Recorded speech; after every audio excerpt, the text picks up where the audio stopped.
देखते हुए कि लियू जिन कितनी गंभीर रूप से घायल थी। लेकिन कुछ ही सेकंड बाद ली युआन के दिल में आश्चर्य की एक झलक उभरी। लियू जिन का शरीर अचानक हिंसक रूप से कांप उठा, एक धीमी दहाड़ निकली, उसके चेहरे पर दर्द का भाव दिख रहा था। ऐसा लग रहा था कि वह बहुत दर्द सह रहा था, लेकिन उसकी धीमी दहाड़ ने ली युआन की आंखों में चमक ला दी। उसकी आवाज़ एक मरते हुए आदमी से कहीं अधिक मजबूत थी। ऐसा लग रहा था जैसे ओरिजिन पर्पल लाइफ एक्सटेंडिंग पिल ने लियू जिन को मौत के कगार से वापस खींच लिया हो। लियू जिन के पूरे शरीर में तीव्र दर्द दौड़ गया, यहाँ तक कि उसकी दृढ़ इच्छाशक्ति भी लगभग अपनी सीमा पर थी, और वह दर्द से कराहने से खुद को रोक नहीं सका। उस भयानक दर्द से लियू जिन के चेहरे की नसें हिंसक रूप से उभर आईं। इससे बहुत ज़्यादा दर्द हुआ। अच्छा, बहुत अच्छा, सचमुच बहुत बढ़िया। हालांकि ली युआन के चेहरे पर खुशी के भाव दिखाई दिए। वह शर्त जीत गया था, लियू जिन बच गया था। ली युआन की धारणा में लियू जिन की जीवन शक्ति तेजी से ठीक हो रही थी, जो पहले जीवन स्तर में 10 से भी कम थी, अब लगातार बढ़ रही थी। स्तर 13, 13.5, 14, 14.4। और यहाँ तक कि ली युआन ने देखा कि लियू जिन के अंग, जो नष्ट हो गए थे, नंगी आंखों से देखी जा सकने वाली गति से फिर से बढ़ रहे थे। मांस, हड्डियां, नसें, सब कुछ फैल रहा था। जैसे जैसे उसके विकलांग अंग बढ़ते गए, लियू जिन के शरीर में जमा प्रदूषित रक्त भी दवा के प्रभाव से बाहर निकल रहा था। इतनी तेजी से विकास, ली युआन अंदर से आश्चर्यचकित था। अंततः उसे समझ में आ गया कि ली यांग ओरिजिन पर्पल लाइफ एक्सटेंडिंग पिल को इतना महत्व क्यों देता है, तथा उसे अनमोल क्यों कहता है, और प्राइम वॉरियर्स के बीच इसे खोज की वस्तु क्यों मानता है। प्रभाव वास्तव में अतिरंजित था। मृतकों को जीवित करना निश्चित रूप से संभव नहीं था, लेकिन हड्डियों पर मांस उगाना किसी भी तरह से अतिशयोक्ति नहीं थी। लियू जिन की आंखें उभर आईं। उसके चेहरे पर पुनः स्वस्थ रंगत लौट आई थी, और वह धीमी आवाज में दहाड़ने से खुद को रोक नहीं सका। उसे सचमुच ऐसा महसूस हुआ कि उसकी जीवन शक्ति तेजी से ठीक हो रही है। हालांकि अत्यंत कम समय में अंगों के पुनः विकसित होने का दर्द आम लोगों के लिए असहनीय था। यह इतना दर्दनाक था कि लियू जिन को ऐसा लगा जैसे वह मर ही जाएगी। उसकी हड्डियां बढ़ती रहीं, मानो वे उसके शरीर को रगड़ रहे हों। अचानक दहाड़ के बाद लियू जिन अब इसे सहन नहीं कर सका और पूरी तरह से बेहोश हो गया। केवल लियू जिन का शरीर कांपता रहा। बेहोश हो गए। ऐसा लगता है कि सीनियर लियू की इच्छाशक्ति उतनी मजबूत नहीं है जितनी मैंने सोची थी। क्या यह इतना दर्दनाक है? ली युआन ने बड़बड़ाते हुए कहा। यह अच्छा है कि वह बेहोश हो गए। कभी कभी बेहोश रहना भी आत्मसुरक्षा का एक रूप होता था। वाह! ली युआन ने लियू जिन को पकड़ लिया और उसे अपनी पीठ पर लिटा लिया। काला युद्ध परिधान, जो मूल रूप से केवल त्वचा की सतह को ढकता था, तरल की तरह बहने लगा, और तुरंत ही रस्सी जैसे धागों से लियू जिन के शरीर को ली युआन पर सुरक्षित कर दिया। ली युआन ने उसे हिलाया। वह बहुत स्थिर था। अब जाने का समय आ गया है। ली युआन ने अपने आसपास का निरीक्षण किया, जो अभी भी खतरनाक बना हुआ था। बहुत समय बीत चुका था और सभी दिशाओं से अधिकाधिक उड़ने वाले सांप एकत्रित हो रहे थे। यद्यपि उनका नेतृत्व कोई द्वितीय श्रेणी का उड़न सर्प नहीं कर रहा था, तथा लगातार भीषण युद्धों में उन्हें भारी क्षति पहुंच रही थी, तथापि अधिकांश उड़न सर्प अब भय और डर से भर गए थे। लेकिन मत भूलना, कई शक्तिशाली उड़ने वाले सर्पों को, विशेष रूप से स्तर 19 वाले को, अभी भी याद था कि ली युआन ने 3 आत्मा पोषण करने वाले प्राचीन आत्मा फल छीन लिए थे। इन उड़ते हुए सर्पों की दृष्टि में आत्मा को पोषित करने वाले प्राचीन आत्मिक फल द्वितीय श्रेणी तक पहुंचने की उनकी आशा का प्रतिनिधित्व करते थे। अफसोस की बात है, अकेले और सीनियर लियू को उठाकर ले जाना पड़ रहा है। ली युआन ने उड़ते सर्प राजा की विशाल लाश पर नजर डाली। दूसरे दर्जे की एलियन जाति का ऐसा प्राणी हर दृष्टि से मूल्यवान था। रक्त, मांस, त्वचा, हड्डियां, सभी को अत्यंत ऊंचे दामों पर बेचा जा सकता था। यदि पूरी लाश को सुरक्षित रूप से जिया देश में वापस लाया जा सके, तो ली युआन ने अनुमान लगाया कि इसे कम से कम 200 से 300 मिलियन ब्लू स्टार सिक्कों में बेचा जा सकता है। दुर्भाग्य से ली युआन के लिए अकेले इतनी बड़ी लाश को गहरी घाटी से बाहर ले जाने का कोई रास्ता नहीं था। इसी विचार के साथ वूश, अपने पैरों के हल्के से प्रयास के साथ ली युआन लियू जिन को उठाकर उड़ते सर्प राजा की लाश के सिर पर कूद पड़ा। छोटा चाकू उसके हाथ में आ गिरा। ली युआन ने विशालकाय के सिर पर पहले से मौजूद घाव का पीछा किया और बलपूर्वक उसे काट दिया, लेकिन उसने केवल खून के हल्के निशान ही छोड़े। अरे, यह इतना कठिन है। ली युआन की आंखें चौड़ी हो गईं। हालांकि उसने अनुमान लगाया था कि लेवल 25 के फ्लाइंग सरपेंट किंग की त्वचा अविश्वसनीय रूप से कठोर होगी, लेकिन उसने यह नहीं सोचा था कि यह इतनी मजबूत होगी। 1,00,000 पाउंड का बल तैनात किया गया था। उस क्षण ली युआन को एहसास हुआ कि वह कितना भाग्यशाली था कि वह उड़ते सर्प राजा के अंतिम प्रहार से बच गया। लेवल 19 और लेवल 25 के बीच का अंतर बहुत बड़ा है। बस ली युआन के एक विचार के साथ मूल शक्ति खंजर में बढ़ गई, एक हल्की पीली धारा ब्लेड के पार बह गई और उसने एक बार फिर से जमकर वार किया। रिप, इस बार वह आखिरकार एक कट बनाने में कामयाब रहा। ब्लेड, जो मूल शक्ति से भरा हुआ था, ने फ्लाइंग सर्प राजा के सिर पर तेज सींग के चारों ओर जबरदस्ती से काट दिया और अंततः मांस में गहराई तक घुस गया। मात्र 10 या इतने सेकंड, लगभग 30 सेंटीमीटर ऊंचा और उसका मांस धुंधला हुआ एक तीखा सींग ली युआन के सामने प्रकट हुआ। दूसरे दर्जे के उड़ने वाले सांपों को शायद ही कमतर ड्रैगन या कमतर बाढ़ वाले ड्रैगन माना जा सकता है, ली युआन ने मन ही मन सोचा। उनके सांप के सींग विकास का संकेत हैं और कम से कम दसियों लाख ब्लू स्टार सिक्कों के बराबर हैं। अत्यंत दुर्लभ, यह उड़ते सर्प राजा के शरीर का सबसे मूल्यवान अंग था, जो उड़ते सर्प राजा के तीखे पंजों के बाद दूसरे स्थान पर था। वूश, ली युआन ने विशाल सींग को अपनी कमर पर रखा और युद्ध पोशाक ने फिर से कई काले धागे बढ़ाए और उसे उसके शरीर के चारों ओर मजबूती से लपेट दिया। ओरिजिन पावर बैटल सूट सक्रिय था और स्वतंत्र रूप से अपना आकार बदल सकता था, पैक बना सकता था, लंबाई बढ़ा सकता था, इत्यादि। लेकिन एक बात थी, ये जितना बाहर की ओर बढ़ता, इसकी सबसे महत्वपूर्ण रक्षा क्षमता उतनी ही कम होती जाती, इसलिए उपयोगकर्ता को इसका सावधानीपूर्वक आकलन करना पड़ता था। कितनी अफसोस की बात है, ली युआन ने पंजों की जोड़ी पर नजर डाली, जिनमें से प्रत्येक एक व्यक्ति से लंबा था। अविश्वसनीय रूप से तेज। केवल इन पंजों की जोड़ी की कीमत ही करोड़ों ब्लू स्टार सिक्कों के बराबर होगी, लेकिन दुर्भाग्य से वे बहुत बड़े थे और ली युआन के लिए उन्हें अपने साथ ले जाना संभव नहीं था। ये पर्याप्त है। अत्यधिक लालची होना आपका गला घोंट सकता है, जब आप आगे हों तो रुक जाना ही सबसे अच्छा है। ली युआन के मन में उसके चाचा की यह शिक्षा उभरी, खतरों के बीच भाग्य की तलाश करो, लेकिन सब कुछ खोने का जोखिम भी उठाओ। यदि यह विशुद्ध रूप से धन के लिए था, तो अत्यधिक उन्मत्त होने की कोई आवश्यकता नहीं थी। चल दर, खंजर को सुरक्षित रखने के बाद ली युआन का शरीर आगे बढ़ा, उसने लंबे भाले को पकड़ लिया और वह आश्चर्यजनक गति से दूर की ओर भागा। ली युआन को सचमुच भागने का प्रयास करते देख। गर्जना, गर्जना, स्तर 19 से ऊपर के उड़ने वाले सांप अब खुद को रोक नहीं सके और भयंकर गर्जना के साथ आगे बढ़े। उन्होंने ली युआन को रोकने के लिए अन्य उड़न सर्पों को आदेश देने का भी प्रयास किया। Footpath, footpath, footpath. न केवल जमीन पर कई उड़ने वाले सांप ऊपर झपटे, बल्कि चट्टान की तरफ से कई अन्य भी ऊपर से पंख फैलाकर नीचे झपटे और तेजी से ऊपर चढ़ते हुए ली युआन पर निशाना साधा। पफट, स्वूश, स्वूश। विशाल आकाश में भयावह भाले की छायाएं छा गईं और ली युआन पर हमला करने वाले उड़ते हुए सांपों के शरीर या तो फट गए या उनके सिर छिद गए। उनके विशाल शरीर एक के बाद एक जमीन पर गिर पड़े। कोई भी उसका मुकाबला नहीं कर सकता था। इससे पहले 21.3 स्तर के उड़न सर्प नेता, जो हमले में प्रथम श्रेणी के उड़न सर्पों की एक बड़ी संख्या का नेतृत्व कर रहे थे, को भी ली युआन ने एक हताश लड़ाई में तेजी से मार डाला था। मात्र 16 या 17 स्तर के इन साधारण उड़ने वाले सर्पों की तो बात ही छोड़िए। वास्तव में प्रारंभिक जांच के दौरान यदि 2 द्वितीय श्रेणी के उड़ने वाले सांपों की खोज नहीं हुई होती, तो ली युआन ने सीधे कार्रवाई की होती। प्रथम रैंक, अब शायद ही कोई ऐसा था जिसे ली युआन गंभीरता से लेता हो। वूश, तेज गति से चट्टान पर चढ़ते हुए बीच में रोकने की हिम्मत करने वाले उड़ने वाले सांपों की संख्या कम होती गई। इसके तुरंत बाद ली युआन चट्टान पर से पलट गया और तेजी से विशाल जंगलों में गायब हो गया। उड़ते सर्प घाटी के अंदर केवल तबाही का दृश्य और शव ही बचे थे, तथा उड़ते सर्पों की करुण चीखें लगातार गूंज रही थीं। लियू जिंग को अपनी पीठ पर उठाकर ली युआन एक पल के लिए भी देरी करने की हिम्मत न करते हुए उड़ती सर्प घाटी की सीमा से जल्दी से भाग निकला।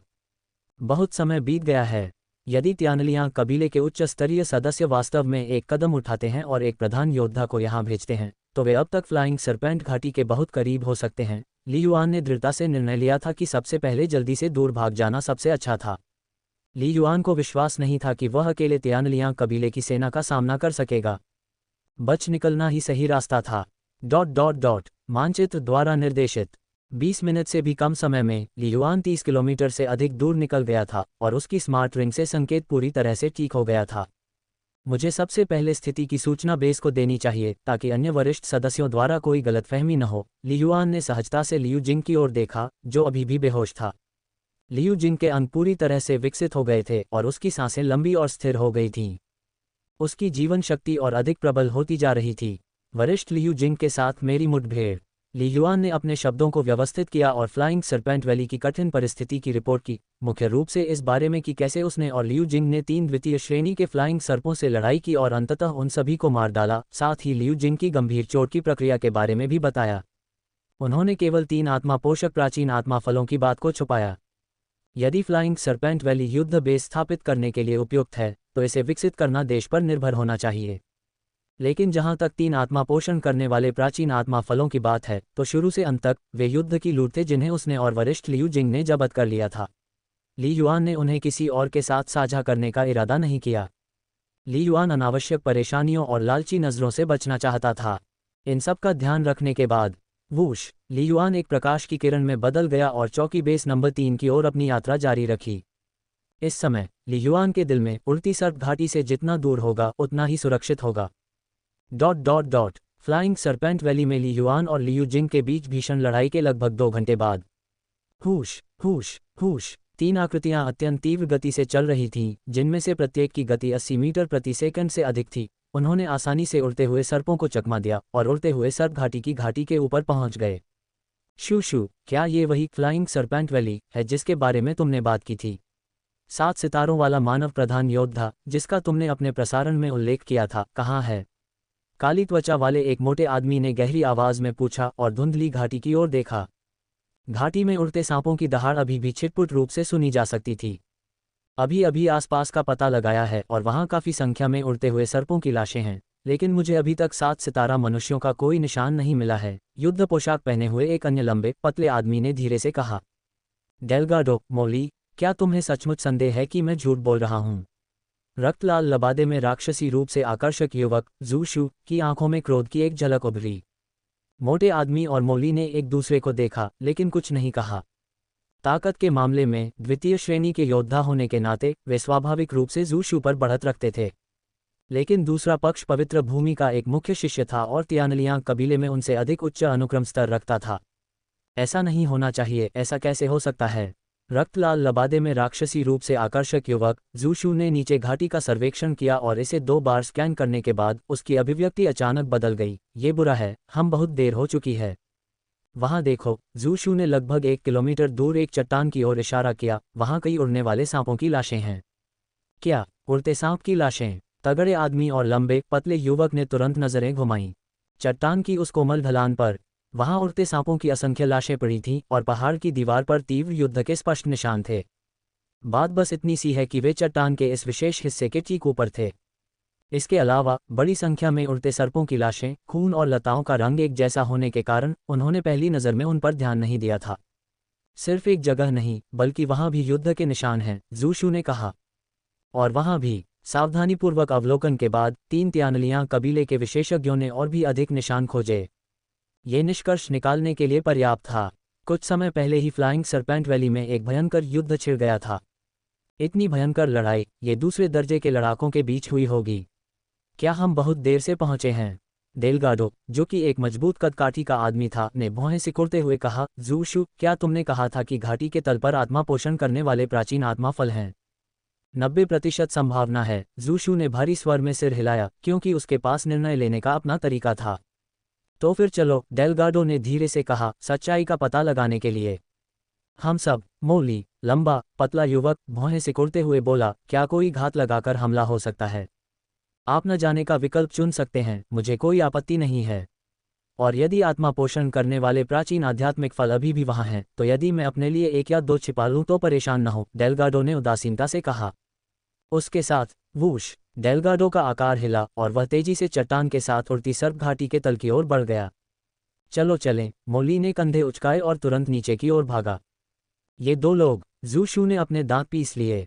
उसकी ताकत सबसे कमजोर थी और स्वाभाविक रूप से वह खतरों से भरी उड़ती हुई सर्प घाटी में जाने के लिए अनिच्छुक था, लेकिन वह आत्मा पोषण करने वाले प्राचीन आत्मा फलों के लिए भी बेहद उत्सुक था। चलो एक बार कोशिश करके देखते हैं। अगर मैं सचमुच खतरे में पड़ गया तो डेल्गाडो और अन्य लोग मुझे नुकसान नहीं पहुंचाएंगे, जू शू ने मन ही मन सोचा। इसके अलावा ऐसा लगता है कि उड़ने वाले सर्प जनजाति के सभी लोग नहीं मरे हैं और 7 सितारों के मानव योद्धाओं का कोई निशान नहीं है। सबसे अधिक संभावना है 7 सितारे मानव मार्शल कलाकार चले गए हैं। जू शू के दिल में अभी भी कुछ उम्मीद थी। वूश, जू शू भी करीब से पीछा करता हुआ लगातार चट्टान से नीचे उतर रहा था। अपनी उपस्थिति को छिपाने का कोई प्रयास किए बिना तियानलियांग कबीले के 3 महान शक्तिशाली योद्धाओं ने अपने रास्ते में हिंसक तरीके से हमला किया तथा आसानी से उन सभी उड़ने वाले सांपों का वध कर दिया जिन्होंने उनका रास्ता रोकने की हिम्मत की। अंततः ये उड़ने वाले सर्प एक के बाद एक बिखर गए और उन्होंने इन मनुष्यों को एक ही समूह का समझ लिया, क्योंकि वे एक जैसे दिखते थे। कुछ मिनट बाद त्यानलियांग कबीले के 3 महान योद्धाओं ने घाटी के निचले हिस्से तक लड़ाई की, और जब उन्होंने बड़ी संख्या में उड़ते हुए सर्पों की लाशें देखीं, विशेष रूप से 3 द्वितीय श्रेणी के उड़ते हुए सर्पों की, तो वे सभी पूरी तरह से चुप हो गए। सब मर गए। 3 द्वितीय श्रेणी के उड़ने वाले सर्प सभी मारे गए। यह उड़ने वाला सांप इसके आकार से लगता है कम से कम 24 साल का था, है न? इसे भी मार दिया गया है। डेल्गाडो और मोली के हाव भाव थोड़े बदल गए, उनके दिलों में संकट की भावना बढ़ने लगी। दोनों, एक अनुक्रम स्तर 24 पर, दूसरा सिर्फ 23 पर।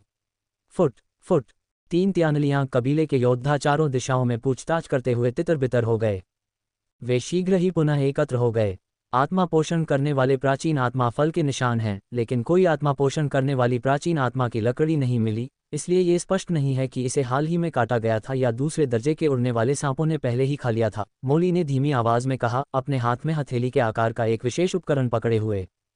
आत्मा को पोषित करने वाला प्राचीन आत्मा फल चला गया है। ज़ूशु का चेहरा बेहद बदसूरत हो गया। वह आत्मा पोषण करने वाले प्राचीन आत्मिक फल के लिए लंबे समय से योजना बना रहे थे। मोली ने आगे कहा, इसके अलावा मैंने एक प्रारंभिक जांच की है, और इस घाटी के नीचे संभवतः एक ओरिजिन क्रिस्टल नस है। क्या एक मूल क्रिस्टल शिरा? डेल्गाडो और ज़ूशु के भाव नाटकीय रूप से बदल गए। वे सभी मूल क्रिस्टल के मूल्य के बारे में अच्छी तरह से जानते थे। मूल क्रिस्टल, उच्च ऊर्जा मूल शक्ति क्रिस्टल के अनेक उपयोग थे, विशेष रूप से तकनीकी सभ्यता द्वारा शोधित विभिन्न मूल शक्ति हथियारों में प्रेरक कोर के रूप में। मूल क्रिस्टल के मूल को अक्सर मैरो क्रिस्टल के नाम से संदर्भित किया जाता था, जिसका मूल्य और भी अधिक था। मोली ने आगे कहा, मेरी प्रारंभिक गणना के आधार पर यह सिर्फ एक छोटी सी नस है। बेशक, सटीक परीक्षण के लिए विशेष उपकरणों और कर्मियों की आवश्यकता होगी। डेल्गाडो और ज़ूशु के चेहरे पर थोड़ी नरमी आई। एक छोटी सी नस, यह इतना बड़ा चढ़ाकर नहीं कहा गया था। कोई आश्चर्य नहीं कि यहाँ इतने सारे रक्त पोषक स्रोत गैनोडर्मा पनप रहे हैं। वास्तव में भूमिगत एक मूल क्रिस्टल नस है। डेल्गाडो ने अपनी आंखों में चमक के साथ कहा, हमें इस जगह पर कब्जा करना होगा, और एक बार जब हम सफलतापूर्वक एक आधार स्थापित कर लेंगे और खुदाई शुरू कर देंगे, भले ही यह एक छोटा सा मूल क्रिस्टल शिरा ही क्यों न हो, हम खोजकर्ता और प्रारंभिक डेवलपर्स के रूप में आसानी से अरबों या उससे भी अधिक त्यानलियांग मुद्रा को साझा कर सकते हैं। मोली और ज़ूशु अपनी गर्दन हिलाने से खुद को रोक नहीं पाए। उनकी आंखों में लालसा की एक झलक थी। अरबों डॉलर की त्यानलियांग मुद्रा, किसी भी द्वितीय श्रेणी के गढ़ के लिए यह बहुत बड़ी दौलत थी। सबसे बड़ी मुसीबत 7 सितारों की मानव सभ्यता है, मोली ने धीरे से कहा। कोई ऐसा व्यक्ति जो 3 सेकंड रैंक के उड़ने वाले सांपों को मार गिराने में सक्षम हो और बिना किसी तरह के थमल हथियारों का इस्तेमाल किए सुरक्षित निकल जाए। 7 सितारों के मानव योद्धाओं की ताकत बहुत ही भयानक होनी चाहिए। मुझे लगता है कि निश्चित रूप से हमसे ज़्यादा मजबूत होगी। अब मुझे ये भी यकीन नहीं है कि उन्होंने ओरिजिन क्रिस्टल वेंट की खोज की है या नहीं। मोली ने कहा, मेरा सुझाव है कि पहले पीछे हटें, बेस पर वापस रिपोर्ट करें और हमारी सभ्यता से और अधिक संसाधन और योद्धाओं को बुलाएं, फिर निर्णायक रूप से इस जगह को सुरक्षित करें। नहीं, डेल्गाडो ने सिर हिलाते हुए दृढ़ता से मना कर दिया। हम ये दांव नहीं लगा सकते कि 7 सितारा मानव सभ्यता मूर्ख है। अगर हम उन्हें रक्षात्मक प्रणाली स्थापित करने के लिए समय देते हैं, तो बाद में जवाबी हमला करने की हमारी संभावना 10 गुना अधिक कठिन हो जाएगी, और हताहतों की संख्या का अनुमान भी नहीं लगाया जा सकेगा। आपको पता होना चाहिए, फ्लाइंग सरपेंट वैली हमारे अग्रिम बेस की अपेक्षा उनके अग्रिम बेस के अधिक निकट है। तो हम क्या करें? मोली ने पूछा। हम यहाँ गुप्त रूप से सतर्क रहते हैं, डेल्गाडो ने गंभीरता से कहा। वास्तव में 7 सितारा मानव सभ्यता के योद्धा शक्तिशाली हैं, लेकिन उन्हें हमारे ऊपर केवल सीमित शक्ति का लाभ होना चाहिए। अन्यथा वे सभी द्वितीय श्रेणी के उड़ने वाले सांपों को मारने के तुरंत बाद पीछे नहीं हटते। मुझे तो ये भी संदेह है कि उनकी मुख्य सेनाओं को भारी क्षति हुई है, या यहाँ तक कि एक प्रधान योद्धा की मृत्यु हो गई है और शवों को बस ले जाया गया है। मोली और ज़ूशु सिर हिलाने से खुद को रोक नहीं सके। डेल्गाडो का विश्लेषण सही था। तो फिर हम गुप्त रूप से सतर्क रहें। शूशु, आप और मैं मिलकर काम करेंगे और डेल्गाडो अकेले काम करेगा। हम दोनों पर्वत श्रृंखला के एक एक हिस्से की निगरानी करेंगे, मोली ने कहा। तो फिर अपने लोगों को जल्द से जल्द आने का आदेश दो, मोली ने कहा। साथ ही मैं जल्द से जल्द रिपोर्ट लिखूंगा, बेस को सूचित करूंगा और सभ्यता के उच्च अधिकारियों से समर्थन बढ़ाने का अनुरोध करूंगा। हमारा मिशन है, एक बार जब 7 सितारा मानव सभ्यता के शक्तिशाली लोग वापस लौट आएंगे, तो हमें उन्हें रोकना होगा। डेल्गाडो और ज़ूशु दोनों ने सहमति में सिर हिलाया। चलो चलें, पहले ऊपर चलें। ... 7 सितारा मानव सभ्यता, चौकी बेस नंबर 3, उस विशाल सम्मेलन कक्ष के अंदर। 3 द्वितीय श्रेणी के उड़ने वाले सर्पों को मार डाला। उनमें से एक स्तर 25 उड़ने वाला सांप है। लियू जिंग गंभीर रूप से घायल और बेहोश है।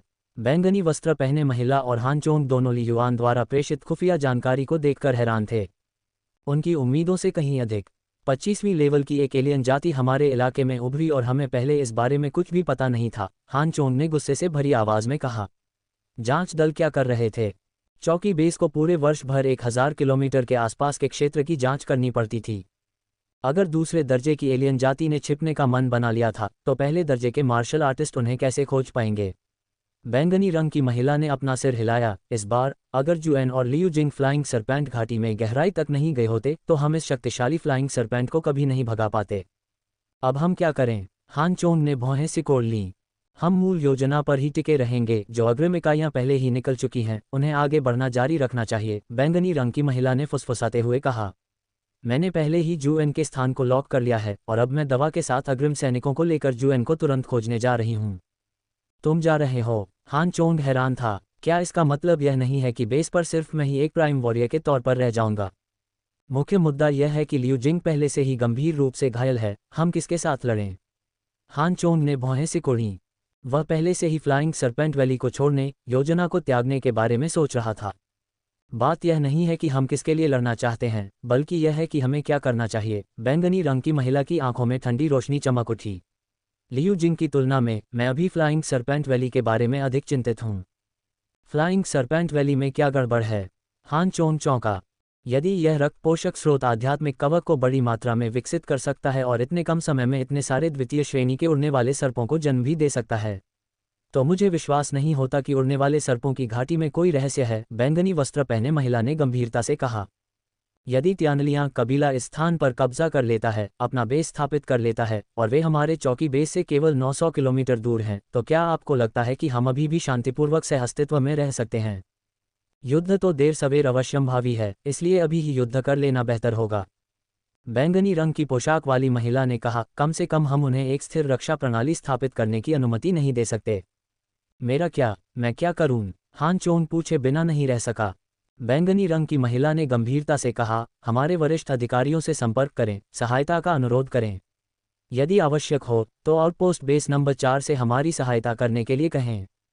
चौकी बेस नंबर 4। हान चोंग आश्चर्यचकित था। मिंगक्सू स्टार दायरे के भीतर जिया देश में आउटपोस्ट बेस नंबर 3 और नंबर 4 दोनों हैं, लेकिन उनकी विशाल दूरी के कारण सामान्य परिस्थितियों में दोनों ठिकानों के बीच ज्यादा संचार नहीं होता है। पहले से बैंगनी वस्त्र पहने महिला मार्शल कलाकारों के एक समूह को लेकर एक उड़ने वाले वाहन पर ली युआन के स्मार्ट रिस्टबैंड स्थान की दिशा में उड़ी। महज 1 घंटे में ली युआन लियू जिंग को लेकर सैकड़ों किलोमीटर भाग चुका था। वूश! ली युआन तेजी से आगे बढ़ा, एक नदी के ऊपर से छलांग लगाई और तेज गति से जंगली जंगल से भाग गया। अचानक, ली युआन, मुझे नीचे उतारो! ली युआन के पीछे से एक जोरदार आवाज आई। ऐसा लग रहा था जैसे वह अभी जागा हो। वरिष्ठ लियू! ली युआन के दिल में खुशी की लहर दौड़ गई, उसका मन उत्तेजित हो गया। हिस्सस मूल शक्ति युद्ध परिधान पीछे हट गया और लियू जिंग, जो मूल रूप से ली युआन की पीठ पर लेटा हुआ था, तुरंत नीचे गिर गया, घास के मैदान पर मजबूती से खड़ा हो गया। वरिष्ठ, क्या आप ठीक हैं? ली युआन ने पलट कर देखा, उसकी आंखें चमक उठी। उसने देखा कि लियू जिंग की आभा पूरी तरह से ठीक हो गई थी। उसके फटे हुए कपड़ों के अलावा पहले से बुरी तरह क्षतिग्रस्त हाथ, पैर आदि सभी एकदम सही स्थिति में थे तथा उनमें पिछली चोटों का कोई निशान नहीं था। वह महान युद्ध से पहले की तुलना में भी बेहतर लग रहा था। अवचेतन रूप से ली युआन ने दिव्य महल जांच का उपयोग किया।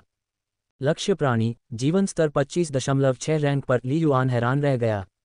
रैंक 25.6, चोट लगने से पहले की तुलना में वह इतना अधिक मजबूत कैसे हो गया? न केवल मैं बेहतर हूं, लियू जिंग ने मुस्कुराते हुए कहा, आपकी आध्यात्मिक चिकित्सा ने न केवल मेरा इलाज किया, बल्कि इसने मेरी कुछ पुरानी चोटों को भी ठीक कर दिया, जिससे मेरी ताकत फिर से चरम पर पहुंच गई। शिखर पर वापस आ गए। ली युआन की पुतलियां सिकुड़ गईं और उसे तुरंत याद आ गया कि उसने पहली बार लियू जिंग को कब देखा था। साथ आए सैन्य अधिकारी ने बताया कि चोटों के कारण लियू जिंग की ताकत कम हो गई थी। ये बहुत बढ़िया है, ली युआन ने मुस्कुराते हुए कहा। ये कीमत के लायक था। मुझे बस तुमसे माफी चाहिए, लियू जिंग ने आह भरते हुए कहा। ऐसा चमत्कारी अमृत निश्चित रूप से एक अमूल्य खजाना है, शायद एक जीवन रक्षक तुरुप का पत्ता जो तुम्हारे शिक्षक ने तुम्हारे लिए तैयार किया है, और मुझे लगता है कि तुम्हारे पास केवल यही एक टुकड़ा है। यद्यपि लियू जिंग हमेशा स्टार दायरे में तैनात रहता था तथा उसके पास अपेक्षाकृत सीमित जानकारी थी, उसकी अंतर्दृष्टि उथली नहीं थी। वह दवा की कीमत की कल्पना कर सकता था, 10 अरब। 50 अरब, शायद 100 अरब ब्लू स्टार सिक्के भी। वरिष्ठ, आपने मेरी वापसी को कवर किया और इसीलिए आपने फ्लाइंग सर्प राजा के खिलाफ हताश होकर लड़ाई लड़ी। अन्यथा आप अपनी ताकत से बच सकते थे, ली युआन ने गंभीरता से कहा। ओरिजिन पर्पल लॉन्गेविटी पिल कीमती थी, लेकिन खजाने का मूल्य तभी होता है जब उसका उपयोग किया जाता है। ली युआन को इसका कोई अफसोस नहीं था। जैसा कि योजना बनाई गई थी, खजाने को जब्त करने के लिए आप जिम्मेदार थे और उसके बाद के परिणामों के लिए मैं जिम्मेदार था। आपने जिस कार्य के लिए जिम्मेदार थे उसे आपने सराहनीय तरीके से पूरा किया। यह मेरी दूरदर्शिता की कमी है जिसके कारण ये परिणाम हुआ, लियू जिंग ने अपना सिर हिलाया। चूंकि मैंने गलती की थी, इसलिए स्वाभाविक रूप से मुझे इसे सुधारने के लिए पूरा प्रयास करना था। पीछे हटना सही काम था। इस बारे में कैसा है? मैं इस तरह के दुर्लभ और कीमती अमृत की भरपाई नहीं कर सकता। लियू जिंग ने ली युआन की ओर देखा। आप तीनों आत्मा पोषण करने वाले प्राचीन आत्मा फल ले लीजिए। इसके अलावा जब हम वापस लौटेंगे तो मैं आपको 20 बिलियन ब्लू स्टार सिक्के हस्तांतरित करूंगा। आखिरकार मैं सिर्फ एक मध्यवर्ती स्तर का प्राइम योद्धा हूं। भले ही मैं स्टार दायरे में तैनात होकर औसत प्राइम योद्धा से अधिक कमाता हूं, फिर भी यह सीमित है। इसे बहुत कम मत समझो, लियू जिंग ने कहा। ऐसा नहीं चलेगा, ली युआन ने अपना सिर हिलाया। तो क्या सीनियर ने बेकार में मेहनत नहीं की होगी? ये व्यर्थ नहीं है, इसके विपरीत बहुत बड़ी उपलब्धियां हुई हैं। लियू जिंग की आंखें चमक रही थीं, उसकी मुस्कुराहट उसके मूड को व्यक्त कर रही थी। फ्लाइंग सरपेंट वैली में इस लड़ाई में जीवन मरण के संघर्ष के माध्यम से मेरी तकनीक ने सूक्ष्मता तक पहुंचते हुए सफलता प्राप्त की। ली युआन ने कहा, मेरे लिए ये 100 अरब ब्लू स्टार सिक्कों से भी अधिक मूल्यवान है। की सूक्ष्मता। ली युआन की आंखें चमक उठीं। बधाई हो वरिष्ठ, मैं आपके लिए खुश हूं। प्रधान योद्धा बनने के लिए व्यक्ति को चौथे स्तर के कौशल में निपुणता हासिल करनी होगी। उच्च स्तरीय प्रधान योद्धा स्तर 26-28 बनने के लिए आत्मा की सूक्ष्मता एक आवश्यक शर्त है। 5वें चरण में स्वर्ग और मनुष्य की एकता शीर्ष ग्रेड प्राइम योद्धा स्तर 29 बनने के लिए आवश्यक शर्त है। इसलिए अधिकांश प्राइम योद्धा जब तक वे बहुत बूढ़े नहीं हो जाते, कई वर्षों के अभ्यास के बाद धीरे धीरे स्तर 24 और 25 तक पहुंच सकते हैं। उदाहरण के लिए वान किंघे एक लेवल 25 प्राइम योद्धा है। लेकिन आगे बढ़कर उच्च स्तरीय प्राइम वॉरियर बनने के लिए क्या करना होगा? कठिनाई बहुत बढ़ जाती है और उनकी संख्या घटती जाती है। एक उच्च स्तरीय प्रधान योद्धा यहां तक कि कुनलुन मार्शल विश्वविद्यालय में भी आधिकारिक शिक्षक बनने के लिए योग्य होगा। कौशल में अभूतपूर्व परिवर्तन वास्तव में ऐसी चीज है जिसे किसी भी धनराशि से नहीं खरीदा जा सकता। केवल कौशल की बात करें तो आप मुझसे वरिष्ठ हैं। इतनी कम उम्र में स्वर्ग और मनुष्य की एकता के 5वें चरण तक पहुंचना, लियू जिंग ने मुस्कुराते हुए कहा, ऐसी प्रतिभा असाधारण है। कोई आश्चर्य नहीं कि आपके शिक्षक चाहते हैं कि आप कम प्रोफाइल रखें। ली युआन मुस्कुराए बिना न रह सका। 5वां चरण स्वर्ग और मनुष्य की एकता, ऐसी तकनीकें जो स्वर्ग और पृथ्वी की प्राकृतिक गति के रहस्यमय प्रवाह का अनुसरण करती हैं, जो बाहर से अदृश्य हैं। लेकिन महान शक्ति वाले लोग तकनीकों की शक्ति के माध्यम से न्याय कर सकते हैं। वरिष्ठों के संचय के साथ मुझे डर है कि आपको स्तर 26 तक पहुंचने में ज़्यादा समय नहीं लगेगा, ली युआन ने मुस्कुराते हुए कहा। हम अगले 10 वर्षों की कड़ी साधना के बाद मैं स्तर 27 से ऊपर पहुंचने में सक्षम हो जाऊंगा। लियू जिंग ने काफ़ी उत्साह के साथ सिर हिलाया। आज छिपी हुई चोटों से उबरना और कौशल में सफलता, दशकों की रुकावट को तोड़ना, स्वाभाविक रूप से उनके दिल में उत्साह और खुशी लेकर आया। लियू जिंग के व्यवहार को देखकर ली युआन भी काफ़ी भावुक हो गया। लियू जिंग जैसे मार्शल आर्टिस्ट को अपनी युवावस्था में उत्कृष्ट माना जाता था, लेकिन मार्शल पथ का मार्ग अभी भी कठिन है और अब उन्होंने 70 वर्ष की आयु में आत्मा की सूक्ष्मता हासिल कर ली है। आत्मा की सूक्ष्मता किसी व्यक्ति की शारीरिक क्षमता का भरपूर उपयोग कर सकती है, लेकिन यदि कोई बहुत बूढ़ा है और शरीर की जीवन शक्ति की कमी है तो युवावस्था की तरह शारीरिक गुणवत्ता में तेजी से सुधार करना बहुत मुश्किल है। इसलिए लियू जिंग ने स्तर 27 से ऊपर आगे बढ़ने के लिए आशाजनक समय के रूप में 10 वर्ष का उल्लेख किया है। वरिष्ठ, तुमने मेरी जान बचाई और मैंने तुम्हारी जान बचाने के लिए आध्यात्मिक औषधि का इस्तेमाल किया। हम बराबर हैं, ली युआन ने गंभीरता से कहा। लेकिन तुमने अभी जो 2 अरब ब्लू स्टार सिक्के बताए हैं वे शायद दशकों का संचय हैं और तुम्हें भविष्य की साधना के लिए बहुत सारे संसाधनों की आवश्यकता होगी। मैं इसे स्वीकार नहीं कर सकता। मिंगक्सू स्टार क्षेत्र के चौकी बेस पर तैनात एक प्रधान योद्धा के रूप में वास्तव में कोई भी ब्लू स्टार में वापस नहीं लौट सकता है। हालांकि स्टार दायरे के प्रवेश बिंदुओं के माध्यम से सभी प्रकार की खेती की सामग्री और संसाधनों का आदान प्रदान किया जा सकता है, पैसा खर्च किया जा सकता है। इसके अलावा ली युआन को यह स्पष्ट था कि औसत प्राइम योद्धा यदि वे स्टार दायरे में साहसिक कार्य नहीं करते हैं तो वे अधिक धन संचय नहीं कर पाएंगे। 100 मिलियन से अधिक धन होना अच्छा माना जाएगा। भले ही वे स्टार दायरे में साहसिक कार्यों में जीवित बचे रहें, जब तक कि उन्हें स्वर्गीय भौतिक खजाने नहीं मिलते, 10 अरब को पार करना मुश्किल है। आखिरकार प्राइम योद्धाओं के लिए विभिन्न खेती के संसाधन बहुत महंगे हैं। लियू जिंग, जो एक स्थान की रखवाली कर रहा है, सामान्य प्रधान योद्धाओं से कहीं अधिक खतरों का सामना कर रहा है। उसने काफ़ी कुछ कमाया होगा, लेकिन इतने वर्षों के संचय के बाद ये 2 अरब संभवतः इसका अधिकांश हिस्सा है। ली युआन को पैसा पसंद है, लेकिन क्या वह किसी बुजुर्ग व्यक्ति की संपत्ति का अधिकांश हिस्सा आसानी से हड़प लेगा? उसे अपने दिल में असहजता महसूस हुई। कुछ चीज़ें करने के लिए हैं और कुछ चीज़ें नहीं करने के लिए हैं। ली युआन की अपनी सीमा रेखा है। यह नहीं चाहिए। लियू जिंग दंग रह गई। इसके अलावा ली युआन ने अचानक अपना हाथ घुमाया और उसकी हथेली में एक नीला फल दिखाई दिया, जिसकी सतह कभी कभी चांदी की रोशनी की परत से चमकती थी, जो रहस्य और आकर्षण से भरी थी। अविश्वसनीय रूप से सुंदर, आत्मा को पोषित करने वाला प्राचीन आध्यात्मिक फल। लियू जिंग ली युआन की ओर देखे बिना नहीं रह सकी। ली युआन, यह क्या है? वरिष्ठ, हमारे पिछले समझौते के अनुसार मैं 20% का दावा करता हूँ। ली युआन मुस्कुराया, बाद में खजाने की खोज के लिए। मैं बेशर्मी से 2 फलों का दावा कर रहा हूं क्योंकि मैंने वरिष्ठ से अधिक प्रयास किया है। लेकिन यह एक फल तुम्हें स्वीकार करना ही होगा, चाहे कुछ भी हो, ली युआन ने कहा। अपना अगला पठन m_VLE योजक चिन्ह novelbin.net पर खोजें। नहीं, आप मेरे पैसे नहीं लेंगे, लेकिन आप मुझे एक आत्मा पोषण करने वाला प्राचीन आत्मा फल देना चाहते हैं। क्या इसलिए कि आपको लगता है कि मैंने जो पैसे दिए वो बहुत कम थे? लियू जिंग के चेहरे पर गुस्से के भाव दिखाई दिए। ली युआन की तरह लियू जिंग के भी अपने सिद्धांत हैं और उनका मानना है कि ली युआन को जो पेशकश की गई है वह उसके हकदार हैं। वरिष्ठ, ली युआन ने मुस्कुराते हुए कहा, यह आत्मा पोषण करने वाला प्राचीन आध्यात्मिक फल सिर्फ आपके लिए नहीं है।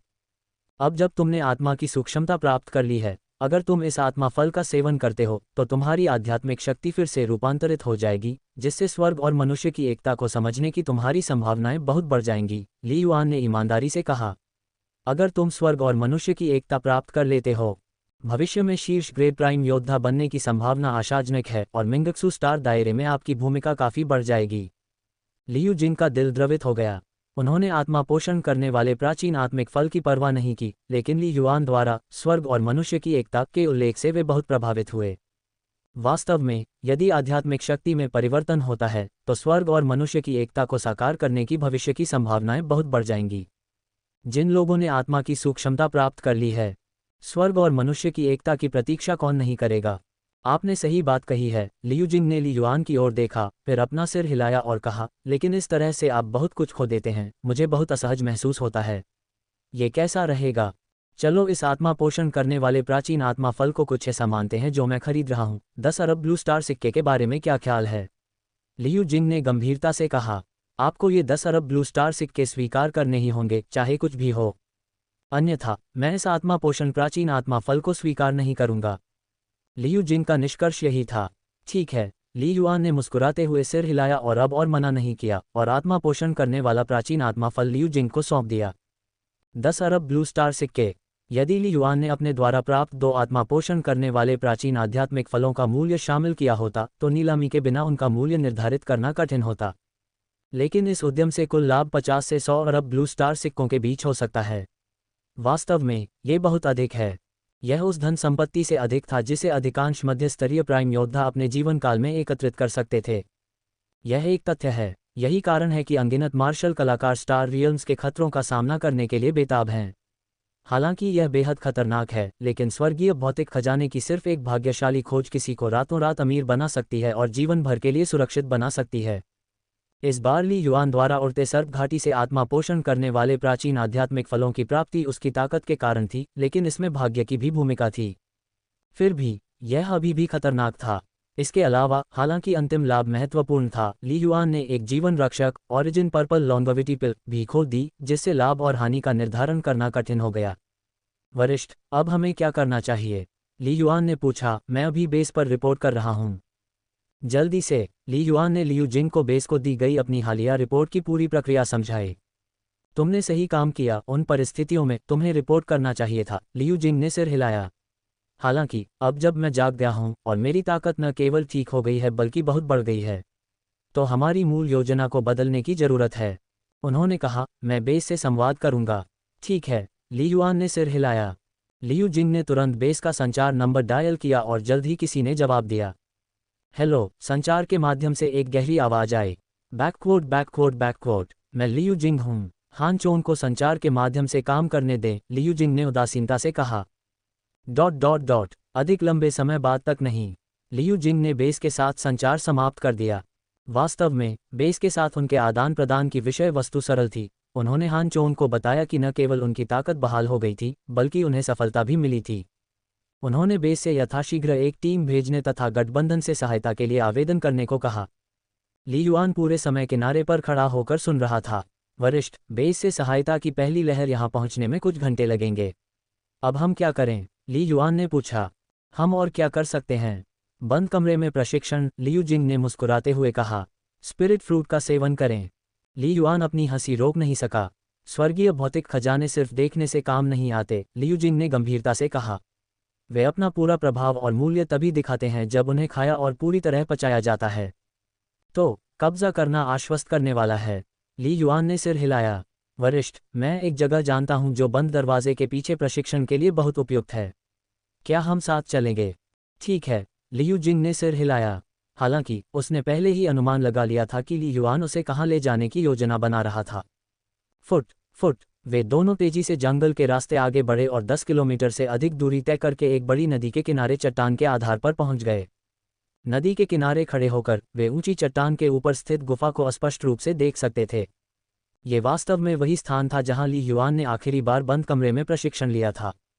वरिष्ठ, ऊपर आ जाइए, ली युआन ने हल्के से कहा, एक गिब्बन की तरह शान से छलांग लगाते हुए और तेजी से ऊपर चढ़ते हुए। लियू जिंग भी उनके ठीक पीछे थे। वे दोनों एक के बाद एक गुफा में घुसे। गुफा अभी भी बहुत साफ थी और अंदर से बहुत सूखी थी। जगह भी काफी थी। 2 लोगों की तो बात ही छोड़िए, यदि गुफा के अंदर दर्जनों लोग भी हों तो भी ये जगह तंग नहीं लगेगी। तुम जानते हो कि एक अच्छी जगह कैसे ढूंढी जाती है? लियू जिंग ने हंसते हुए कहा, क्योंकि उसने पहले भी ली युआन की गुप्त रूप से रक्षा की थी। वह वास्तव में इस जगह के बारे में जानता था। मुझे ये संयोग से मिला, ली युआन ने मुस्कुराते हुए कहा। लियू जिंग ने कहा, तो फिर हम सभी अपना अपना सेवन करें। डेटा के अनुसार शुरुआती प्रभाव दिखने में 2 से 3 घंटे लगने चाहिए। उस समय तक बेस टीम शायद यहां तक नहीं पहुंच पाएगी। ठीक है, ली युआन ने सिर हिलाया। डॉट डॉट डॉट, ली युआन और लियू जिंग ने गुफा में एक एक स्थान ढूंढा और पैर मोड़कर बैठ गए।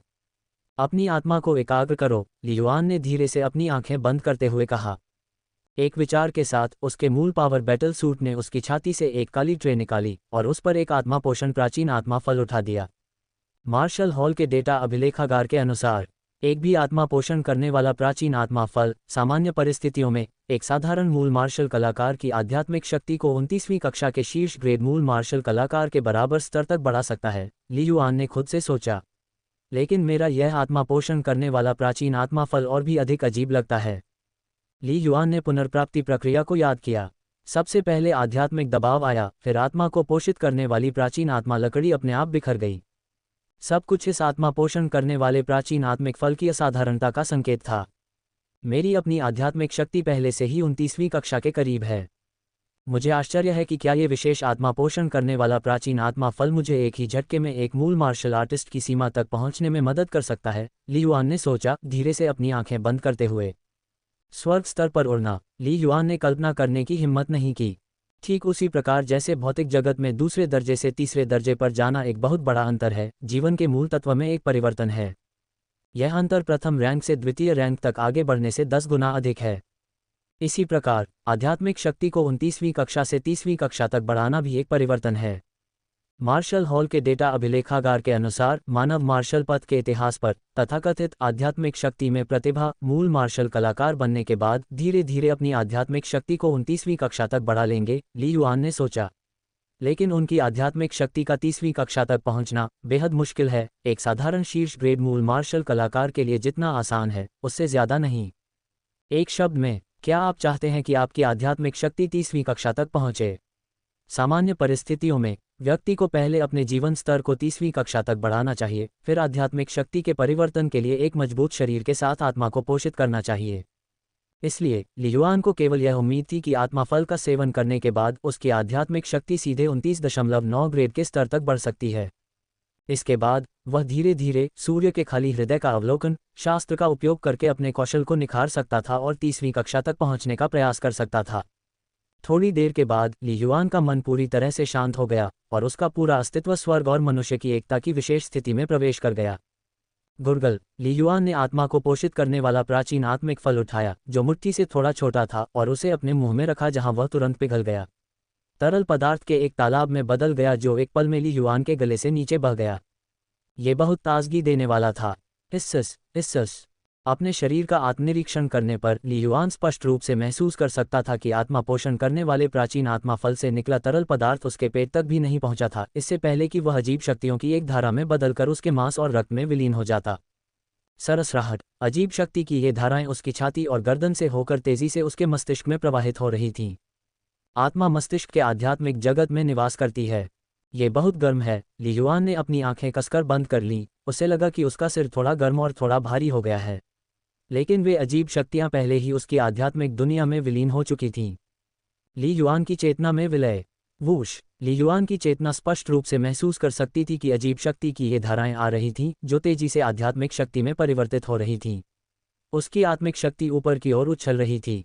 यह ऐसा था मानो कोई व्यक्ति बड़े चाव से मांस खा रहा हो और हर निवाले के साथ मांस तुरंत ही खा लिया जाए तथा सीधे पूरे शरीर में मांसपेशियों में परिवर्तित हो जाए। रूपांतरण दक्षता आश्चर्यजनक थी। आपकी आध्यात्मिक शक्ति 28.4 ग्रेड से बढ़कर 28.5 ग्रेड हो गई है। दिव्य महल से एक संकेत चमक उठा। सिर्फ इतने कम समय में मेरी आध्यात्मिक शक्ति 0.1 ग्रेड बढ़ गई है। ली युआन अंदर से आश्चर्यचकित था। इस्सस आत्मा पोषण करने वाले प्राचीन आत्मिक फल द्वारा उपभोग की गई शक्ति केवल एक बहुत छोटा अंश थी। यह उन्मत्त रूप से रूपांतरित होती रही। यह उस समय से 100 गुना अधिक तेज था जब ली युआन नियमित दिनों में अपनी आध्यात्मिक शक्ति को बढ़ाने के लिए विजुअलाइजेशन विधि का अभ्यास करता था। आपकी आध्यात्मिक शक्ति 28.5 ग्रेड से बढ़ गई है। आपकी आध्यात्मिक शक्ति 28.8 ग्रेड से बढ़ गई है। जैसे जैसे समय बीतता गया दिव्य महल से संकेत चमकते रहे। केवल ली युआन की आध्यात्मिक शक्ति लगातार टूट रही थी और रूपांतरित हो रही थी, बल्कि कुछ ही दूरी पर लियू जिंग ने एक आत्मा पोषण प्राचीन आत्मा फल का भी सेवन किया था। दोनों की आध्यात्मिक शक्ति बढ़ रही थी। ली युआन की चेतना बहुत स्पष्ट रही क्योंकि उसने अपनी आध्यात्मिक शक्ति में परिवर्तन महसूस किया और इसमें आधे घंटे से भी कम समय लगा। आपकी आध्यात्मिक शक्ति स्तर 28.9 से बढ़कर स्तर 29.0 हो गई है। आपकी आध्यात्मिक शक्ति 29 स्तर तक पहुंच गई है और आपके आध्यात्मिक जागृति स्तर की ऊपरी सीमा 35% तक बढ़ा दी गई है। 2 लगातार संकेत चमक उठे। ली युआन के दिव्य महल पैनल में भी इसी प्रकार के परिवर्तन किए गए। जैसा कि मैंने पहले अनुमान लगाया था, हर बार जब दिव्य महल की बेड़ियां टूटती हैं, अगर कोई आध्यात्मिक जागृति की ऊपरी सीमा को बढ़ाना चाहता है तो उसे पहले अपनी आध्यात्मिक शक्ति बढ़ानी होगी, ली युआन ने खुद से कहा। वह ये समझ सकता था। दिव्य महल पैनल की उत्पत्ति मन आत्मा दिव्य महल से हुई है जो मन की दुनिया में स्थित है। अतः आध्यात्मिक शक्ति जितनी अधिक प्रबल होगी और मन की दुनिया जितनी अधिक शक्तिशाली होगी, मन आत्मा दिव्य महल की उतनी ही अधिक क्षमताओं की खोज की जा सकेगी। ये स्वाभाविक ही था। तथापि मैंने पहले सोचा था कि 26वें स्तर पर आध्यात्मिक शक्ति आध्यात्मिक जागृति की ऊपरी सीमा को बढ़ा देगी। ली युआन ने मन ही मन आह भरी। अप्रत्याशित रूप से आध्यात्मिक जागृति स्तर को 35% तक बढ़ाने के लिए अंततः 29वें स्तर तक पहुंचना पड़ा। अफसोस की बात है, एक बार आध्यात्मिक जागृति की ऊपरी सीमा तक पहुंच जाने के बाद एलियन जाति के सदस्यों को मारने से आध्यात्मिक पोषण नहीं मिलता, ली युआन ने खुद से कहा। आध्यात्मिक पोषण की बर्बादी। अन्यथा केवल उन असंख्य उड़ते सांपों के साथ जिन्हें ली युआन ने उड़ते सर्प घाटी में मार डाला था, वह अब तक अपने आध्यात्मिक जागृति स्तर को सीधे 35% तक बढ़ा सकता था। लेकिन ली युआन जल्दी में नहीं था। यहाँ तक कि यदि वह 35% तक आगे बढ़ भी गया तो भी वह अस्थायी रूप से मूल शक्ति को अपने शरीर में शामिल नहीं कर पाएगा और दूसरा आध्यात्मिक मार्गदर्शन अभी भी बहुत दूर था। आत्मा, स्वर्ग और पृथ्वी। वास्तव में आध्यात्मिक शक्ति जितनी मजबूत होगी, स्वर्ग और पृथ्वी के रहस्यों की धारणा उतनी ही स्पष्ट होगी। ली युआन ने चुपचाप अपनी बढ़ी हुई आध्यात्मिक शक्ति के साथ आए कई लाभों और परिवर्तनों को महसूस किया। उनकी चेतना बहुत स्पष्ट थी। उसके विचार तेजी से चलने लगे। सबसे महत्वपूर्ण बात यह थी कि उसके लिए अपने शरीर के सूक्ष्म पहलुओं को समझना और अपने आसपास के स्वर्ग और पृथ्वी की स्पष्ट धारणा को समझना आसान हो गया था। स्वर्ग और पृथ्वी के सबसे मंद उतार चढ़ाव और रहस्यों को पकड़ना भी पहले की तुलना में बहुत आसान हो गया था। कोई आश्चर्य नहीं कि कई प्राइम वॉरियर्स अपने शुरुआती प्रशिक्षण में दशकों तक कड़ी मेहनत करते हैं ताकि वे मुश्किल से चौथे स्तर की तकनीकों में महारत हासिल कर सकें। ली युआन के दिमाग में अनगिनत विचार उभरे। बाद में संयोग से उन्हें कुछ आध्यात्मिक खजाने मिलते हैं जो उनकी आध्यात्मिक शक्ति को बदल देते हैं और वे अंततः शीर्ष ग्रेड मूल मार्शल आर्टिस्ट बन जाते हैं। जीवन के अनुभव सचमुच आश्चर्यजनक हैं। समझ तो और भी अथाह है, और इसमें कोई संदेह नहीं कि आध्यात्मिक शक्ति एक प्रवर्धक की तरह है जो व्यक्ति की समझ और प्रतिभा को कई गुना बढ़ा देती है। फूंफकार आत्मा पोषण करने वाले प्राचीन आत्मा फल से परिवर्तित शक्ति अभी भी ली युआन के शरीर के भीतर पागलपन से रूपांतरित हो रही थी। ली युआन की आध्यात्मिक शक्ति को लगातार बढ़ाया जा रहा है। आपकी आध्यात्मिक शक्ति स्तर 29.0 से बढ़कर 29.1 हो गई है। एक और दिव्य महल संकेत चमक उठा। अल्पविराम। समय बीतता गया और लगभग 2 घंटे पलक झपकते ही बीत गए। आध्यात्मिक शक्ति अब 29.7 स्तर पर है। ली युआन ने दिव्य महल पैनल पर नजर डाली। वह द्वितीय क्रम सीमा के बहुत करीब था। ली युआन ने देखा, 29वें स्तर तक पहुंचने के बाद से मेरी आध्यात्मिक शक्ति में जबरदस्त वृद्धि हुई है, लेकिन स्तर ऊपर जाने की गति धीमी होती जा रही है। इसके अलावा जैसे जैसे समय बीतता जा रहा है, आत्मा फल की प्रभावशीलता तेजी से कम होती जा रही है। साधना जितनी आगे बढ़ती है, प्रत्येक स्तर के बीच का अंतर उतना ही अधिक होता जाता है। इसके अलावा आत्मा पोषण करने वाले प्राचीन आत्मा फल जैसी किसी चीज के साथ पहले वाले का प्रभाव अभूतपूर्व है, लेकिन दूसरा काफी कम प्रभावी है। आध्यात्मिक शक्ति में स्तर 29.1 से 29.2 तक की वृद्धि 28.7 से 29.0 तक के अंतर से भी अधिक हो सकती है, ली युआन ने मन ही मन सोचा। आत्मा पोषण करने वाले प्राचीन आत्मा फल की शेष औषधीय शक्ति के एक संक्षिप्त अनुमान पर ली युआन समझ गया कि आज उसकी आध्यात्मिक शक्ति का स्तर 30 से आगे बढ़ना वास्तव में असंभव था। लेकिन ली युआन पहले से ही बेहद संतुष्ट था। मुझे पहले नहीं पता था कि आध्यात्मिक शक्ति के स्तर 29 की सीमा इतनी विशाल होगी, ली युआन ने खुद से सोचा। आत्मा पोषण करने वाले प्राचीन आध्यात्मिक फल के बिना केवल सामान्य रूप से विजुअलाइजेशन विधि का अभ्यास करके मेरी आध्यात्मिक शक्ति को स्तर 28.4 से 29.9 तक बढ़ाने में कम से कम 1 वर्ष लगेगा। एक आत्मा पोषण प्राचीन आत्मा फल 1 वर्ष की बचत इसके लायक था। वास्तव में यदि ली युआन को विजुअलाइजेशन विधि का अभ्यास करने में 1 वर्ष लग गया, तो कई साधारण प्राइम योद्धाओं को अपने जीवन काल में इस तरह के परिवर्तन का अनुभव करने के लिए संघर्ष करना पड़ेगा। अल्पविराम। पलक झपकते ही लगभग 1 घंटा और बीत गया। हाँ, लियू जिंग, जिसने पहले आत्मा पोषण करने वाला प्राचीन आत्मा फल खाया था, ने धीरे धीरे अपनी आंखें खोलीं। उसका पहले से बूढ़ा चेहरा अब बहुत जवान लग रहा था और उसकी आंखें पहले से ज्यादा चमकीली थीं, जिससे एक मुस्कान की झलक दिख रही थी।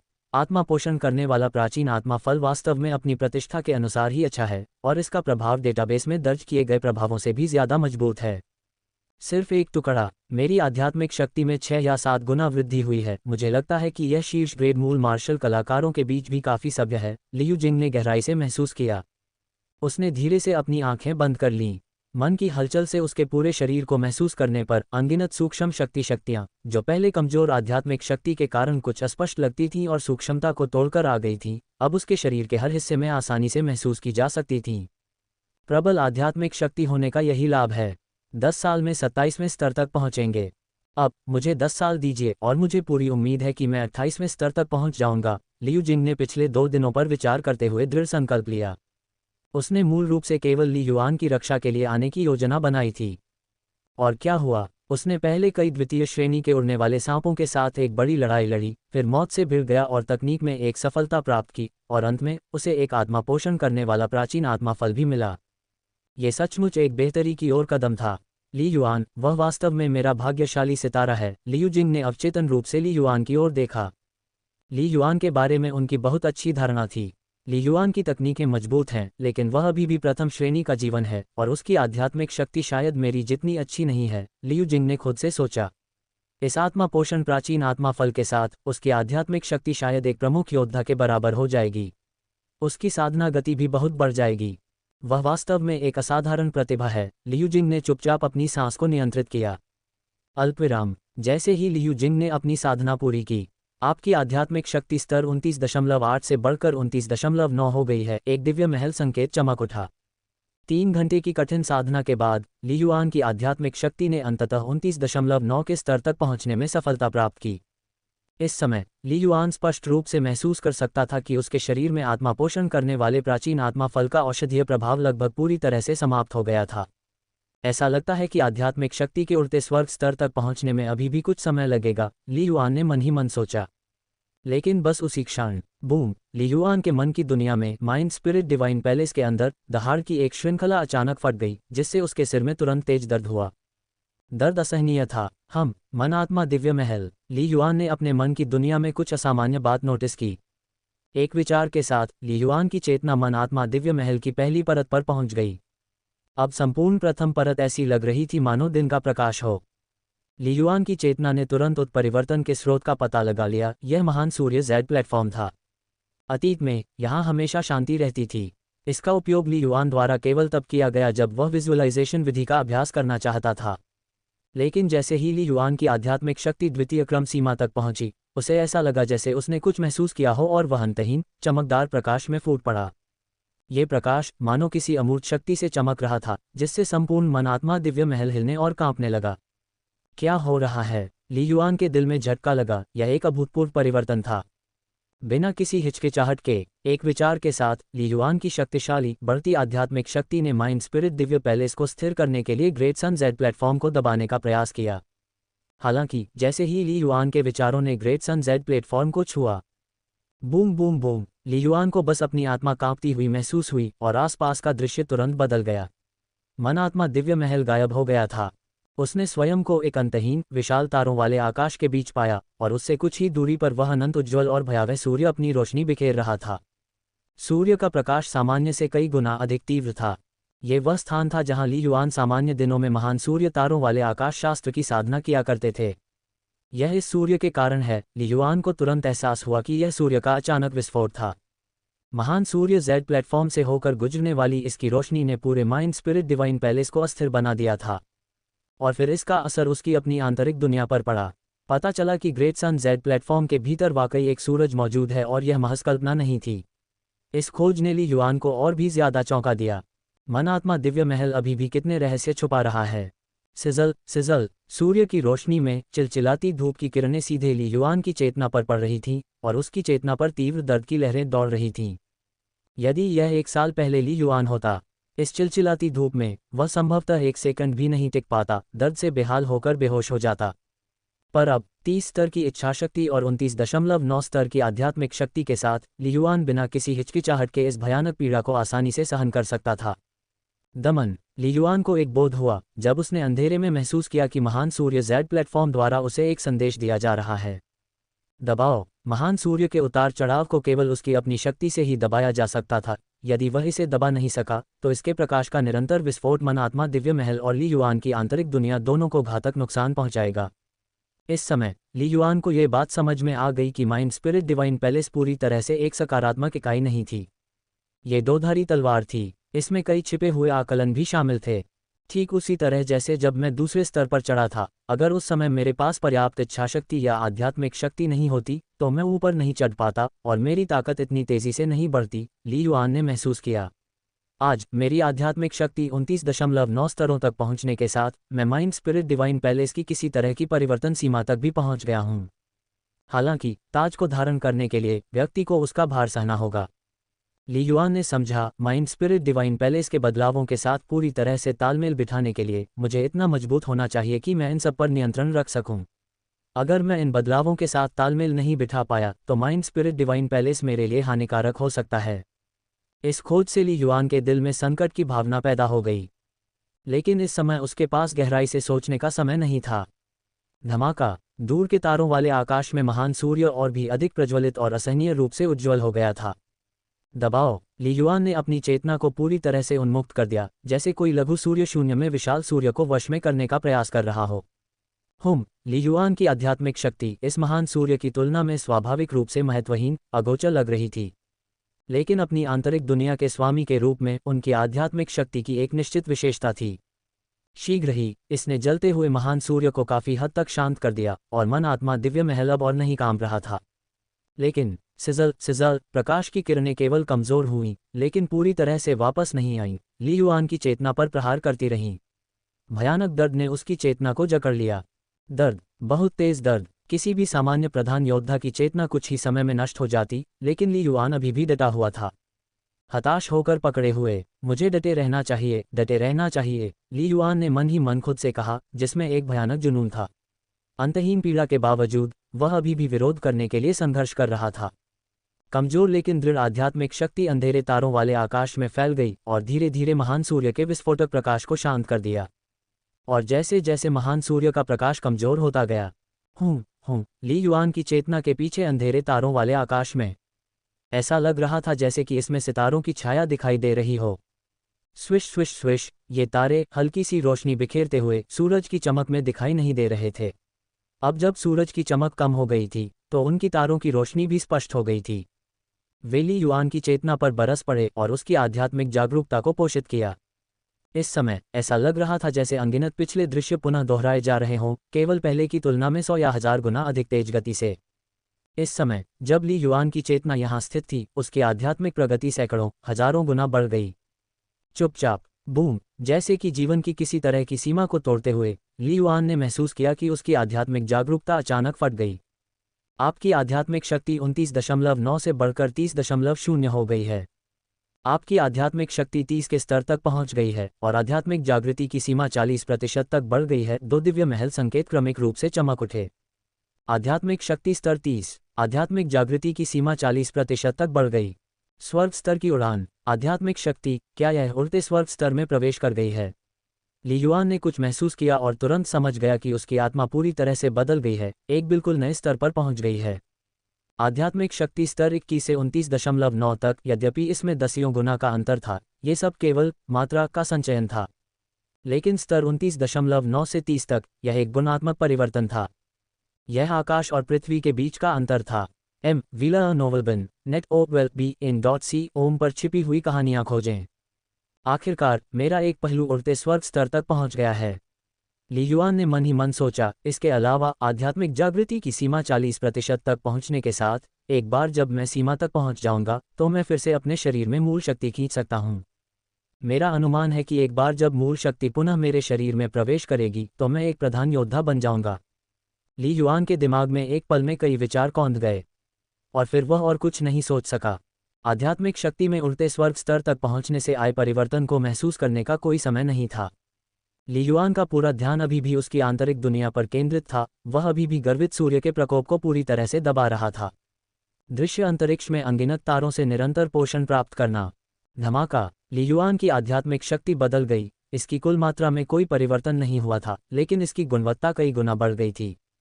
अभिमानी सूर्य को पूरी शक्ति से दबाना।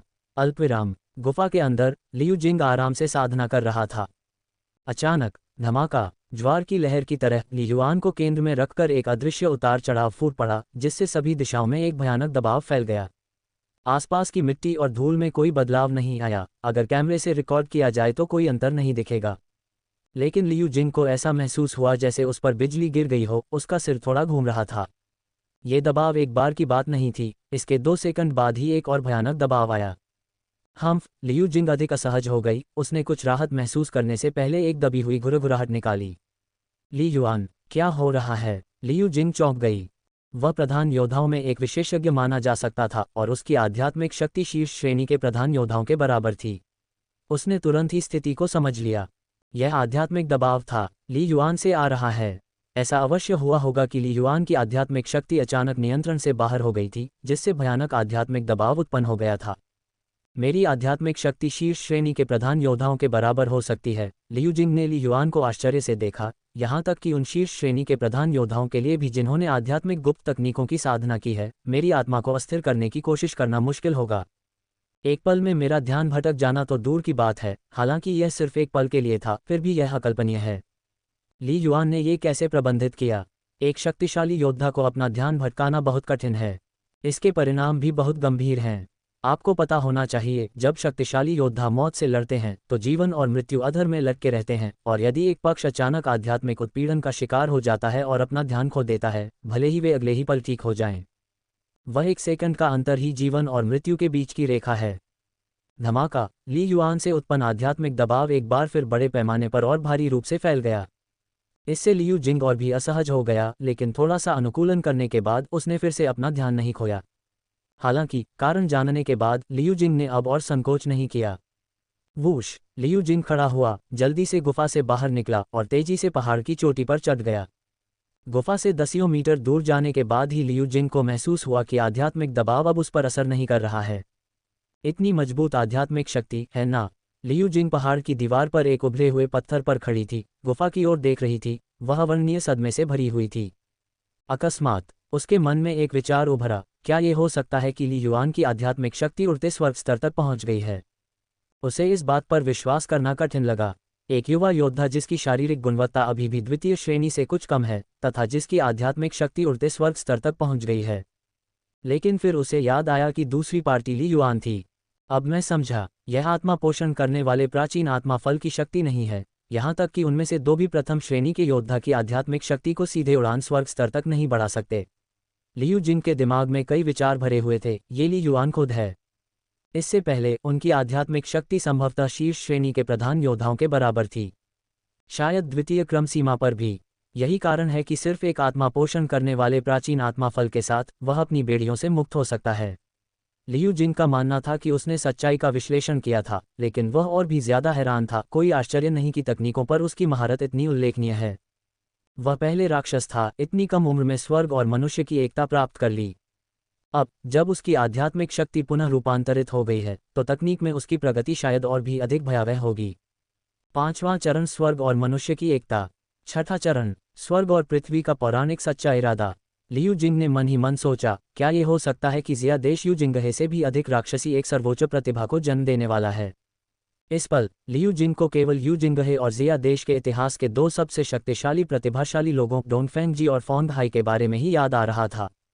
अल्पविराम, धमाका। ली युआन की आत्मा का विस्फोट लगातार आसपास के वातावरण को प्रभावित करता रहा। यदि ऐसे निरंतर हमलों के तहत सामान्य लोग होते तो वे संभवतः तुरंत बेहोश हो जाते या मर भी जाते। और यह सब ली युआन द्वारा किसी भी आध्यात्मिक गुप्त तकनीक की साधना के बिना ही हुआ था। प्रधान योद्धाओं द्वारा विकसित आध्यात्मिक गुप्त तकनीकें सभी बच्चों का खेल थीं, जो ज्यादातर पूरक भूमिका निभाती थीं।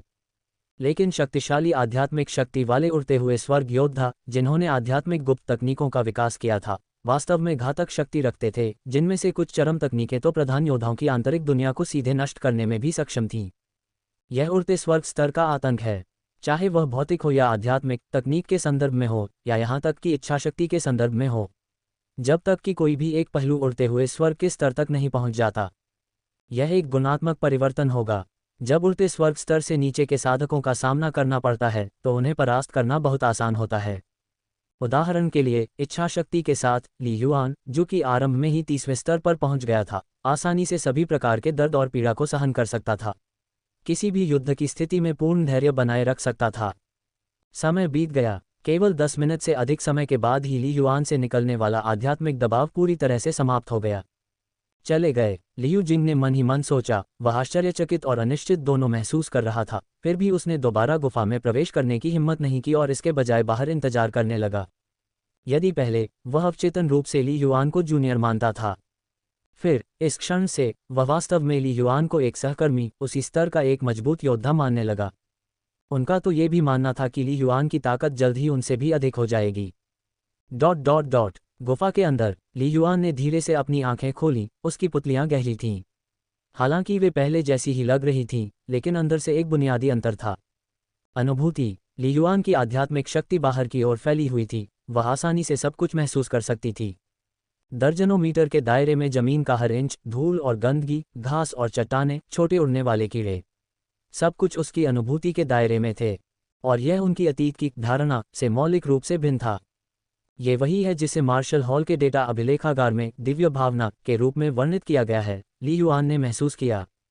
आध्यात्मिक शक्ति जब अपने चरम पर पहुंच जाती है तो वास्तविकता को सूक्ष्म रूप से प्रभावित कर सकती है, या ऐसा किंवदंती कहती है। उड़ते स्वर्ग स्तर पर आध्यात्मिक शक्ति अभी ऐसा नहीं कर सकती, लेकिन वह प्रारंभिक स्तर पर वास्तविकता को पहले से ही महसूस कर सकती है। कोई कह सकता है, यदि कोई उड़ता हुआ स्वर्ग मार्शल कलाकार अंधा भी हो तो निकट दूरी से देखने पर उसकी आध्यात्मिक प्रेरणा आंखों से भी अधिक तीव्र होगी, जो सभी भौतिक बाधाओं को भेदने में सक्षम होगी। दिव्य इंद्रिय प्रेरण उच्चतर आयाम से सब कुछ देखने जैसा है, और यह उड़ते स्वर्ग स्तर की आध्यात्मिक शक्ति की क्षमताओं में से एक है। स्वर्ग और पृथ्वी का संचालन।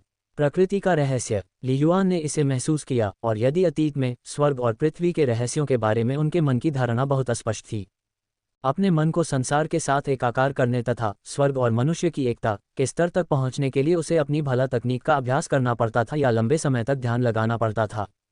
पर अब जिस क्षण ली युआन के विचार ने गति की, उसकी प्रबल आध्यात्मिक जागरूकता शरीर से अलग हो गई, मानो स्वतंत्र हो गई हो और तुरंत ही आसपास के आकाश और पृथ्वी के साथ विलीन हो गई हो। एक पल में वह स्वर्ग और मनुष्य की एकता प्राप्त कर सकता था। जिस किसी की आध्यात्मिक शक्ति उड़ते स्वर्ग स्तर तक पहुंचती है और उसे पर्याप्त समय दिया जाता है, वह अनिवार्य रूप से अपनी तकनीकों में स्वर्ग और मनुष्य की एकता के स्तर तक पहुंच जाएगा। ली युआन ने इस बिंदु को स्पष्ट रूप से समझा। क्योंकि नींव बहुत ऊंची है, और मेरे जैसे जिसने इतनी जल्दी स्वर्ग और मनुष्य की एकता हासिल कर ली है। ली युआन ने धीरे से अपनी आंखें बंद कर लीं, उसका मन स्वर्ग और पृथ्वी को महसूस कर रहा था। धीरे धीरे उसने प्रकृति के सार को वहां घूमते हुए महसूस किया। पहले की तरह प्राकृतिक रहस्यों के निशान नहीं, बल्कि सबसे मौलिक रहस्य और शक्ति स्रोत जो प्रकृति के संचालन के नीचे छिपे हुए हैं। स्वर्ग और पृथ्वी के संचालन के नियम। मूल शक्ति का सार। धातु स्रोत शक्ति, अग्नि स्रोत शक्ति, पृथ्वी स्रोत शक्ति, लकड़ी स्रोत शक्ति। ली युआन ने स्पष्ट रूप से महसूस किया, ये स्रोत शक्तियां वे थीं जिनसे वह सबसे अधिक परिचित था। इसके अलावा स्वर्ग और पृथ्वी पर कुछ रहस्यमयी स्रोत शक्तियां भी थीं जो स्वतंत्र थीं, जिनसे वह परिचित नहीं था। ली युआन ने अपने हृदय में स्पष्ट रूप से समझ लिया था कि ये स्रोत शक्तियां, जिन्हें वह केवल स्पष्ट रूप से ही समझ सकता था, तथा स्वर्ग और पृथ्वी के संचालन के रहस्य कानूनों की शक्ति थीं। पौराणिक छठे चरण की तकनीकें। इस तरह की शक्ति मैं अभी केवल महसूस कर सकता हूँ। अगर मैं इसे नियंत्रित कर सकता हूँ तो इसका मतलब होगा कि मैं स्वर्ग और पृथ्वी के बीच आवश्यक शक्ति के एक धागे पर वास्तव में नियंत्रण कर सकता हूँ। एक बार संगठित होने के बाद इसकी शक्ति अकल्पनीय रूप से महान होगी, ली युआन ने खुद से सोचा। ये सोचते हुए ली युआन को वह युद्ध वीडियो याद आया जो उसने रॉबसी स्टार दायरे में देखा था। यू जिंगे, एक शीर्ष ग्रेड मूल मार्शल कलाकार के रूप में जो खाली स्थान को नियंत्रित करके उड़ सकता है, उसने स्वर्ग और पृथ्वी की एक तरह की सच्ची इरादे की शक्ति में महारत हासिल की होगी। ली युआन अब दूसरे की ताकत को समझ गया। एक मूल मार्शल कलाकार के रूप में अभी तक तकनीकों के छठे चरण तक पहुंचना। इसमें कोई आश्चर्य नहीं कि उन्होंने ये कहने का साहस किया कि उनकी तुलना फ्लाइंग हेवन मार्शल आर्टिस्ट से की जा सकती है। आखिरकार ली युआन, ली यांग और दीन जू के बीच संचार के अनुसार कुछ फ्लाइंग हेवन मार्शल आर्टिस्ट्स के कौशल क्षेत्र केवल 5वें चरण की पूर्णता पर हैं। उड़ती हुई स्वर्ग स्तरीय आध्यात्मिक शक्ति। मैं किसी भी क्षण स्वर्ग और मनुष्य की एकता प्राप्त कर सकता हूं, और इसके बाद भाला तकनीक और आंदोलन तकनीक में मेरे सुधार की गति अतीत से कहीं अधिक हो जाएगी।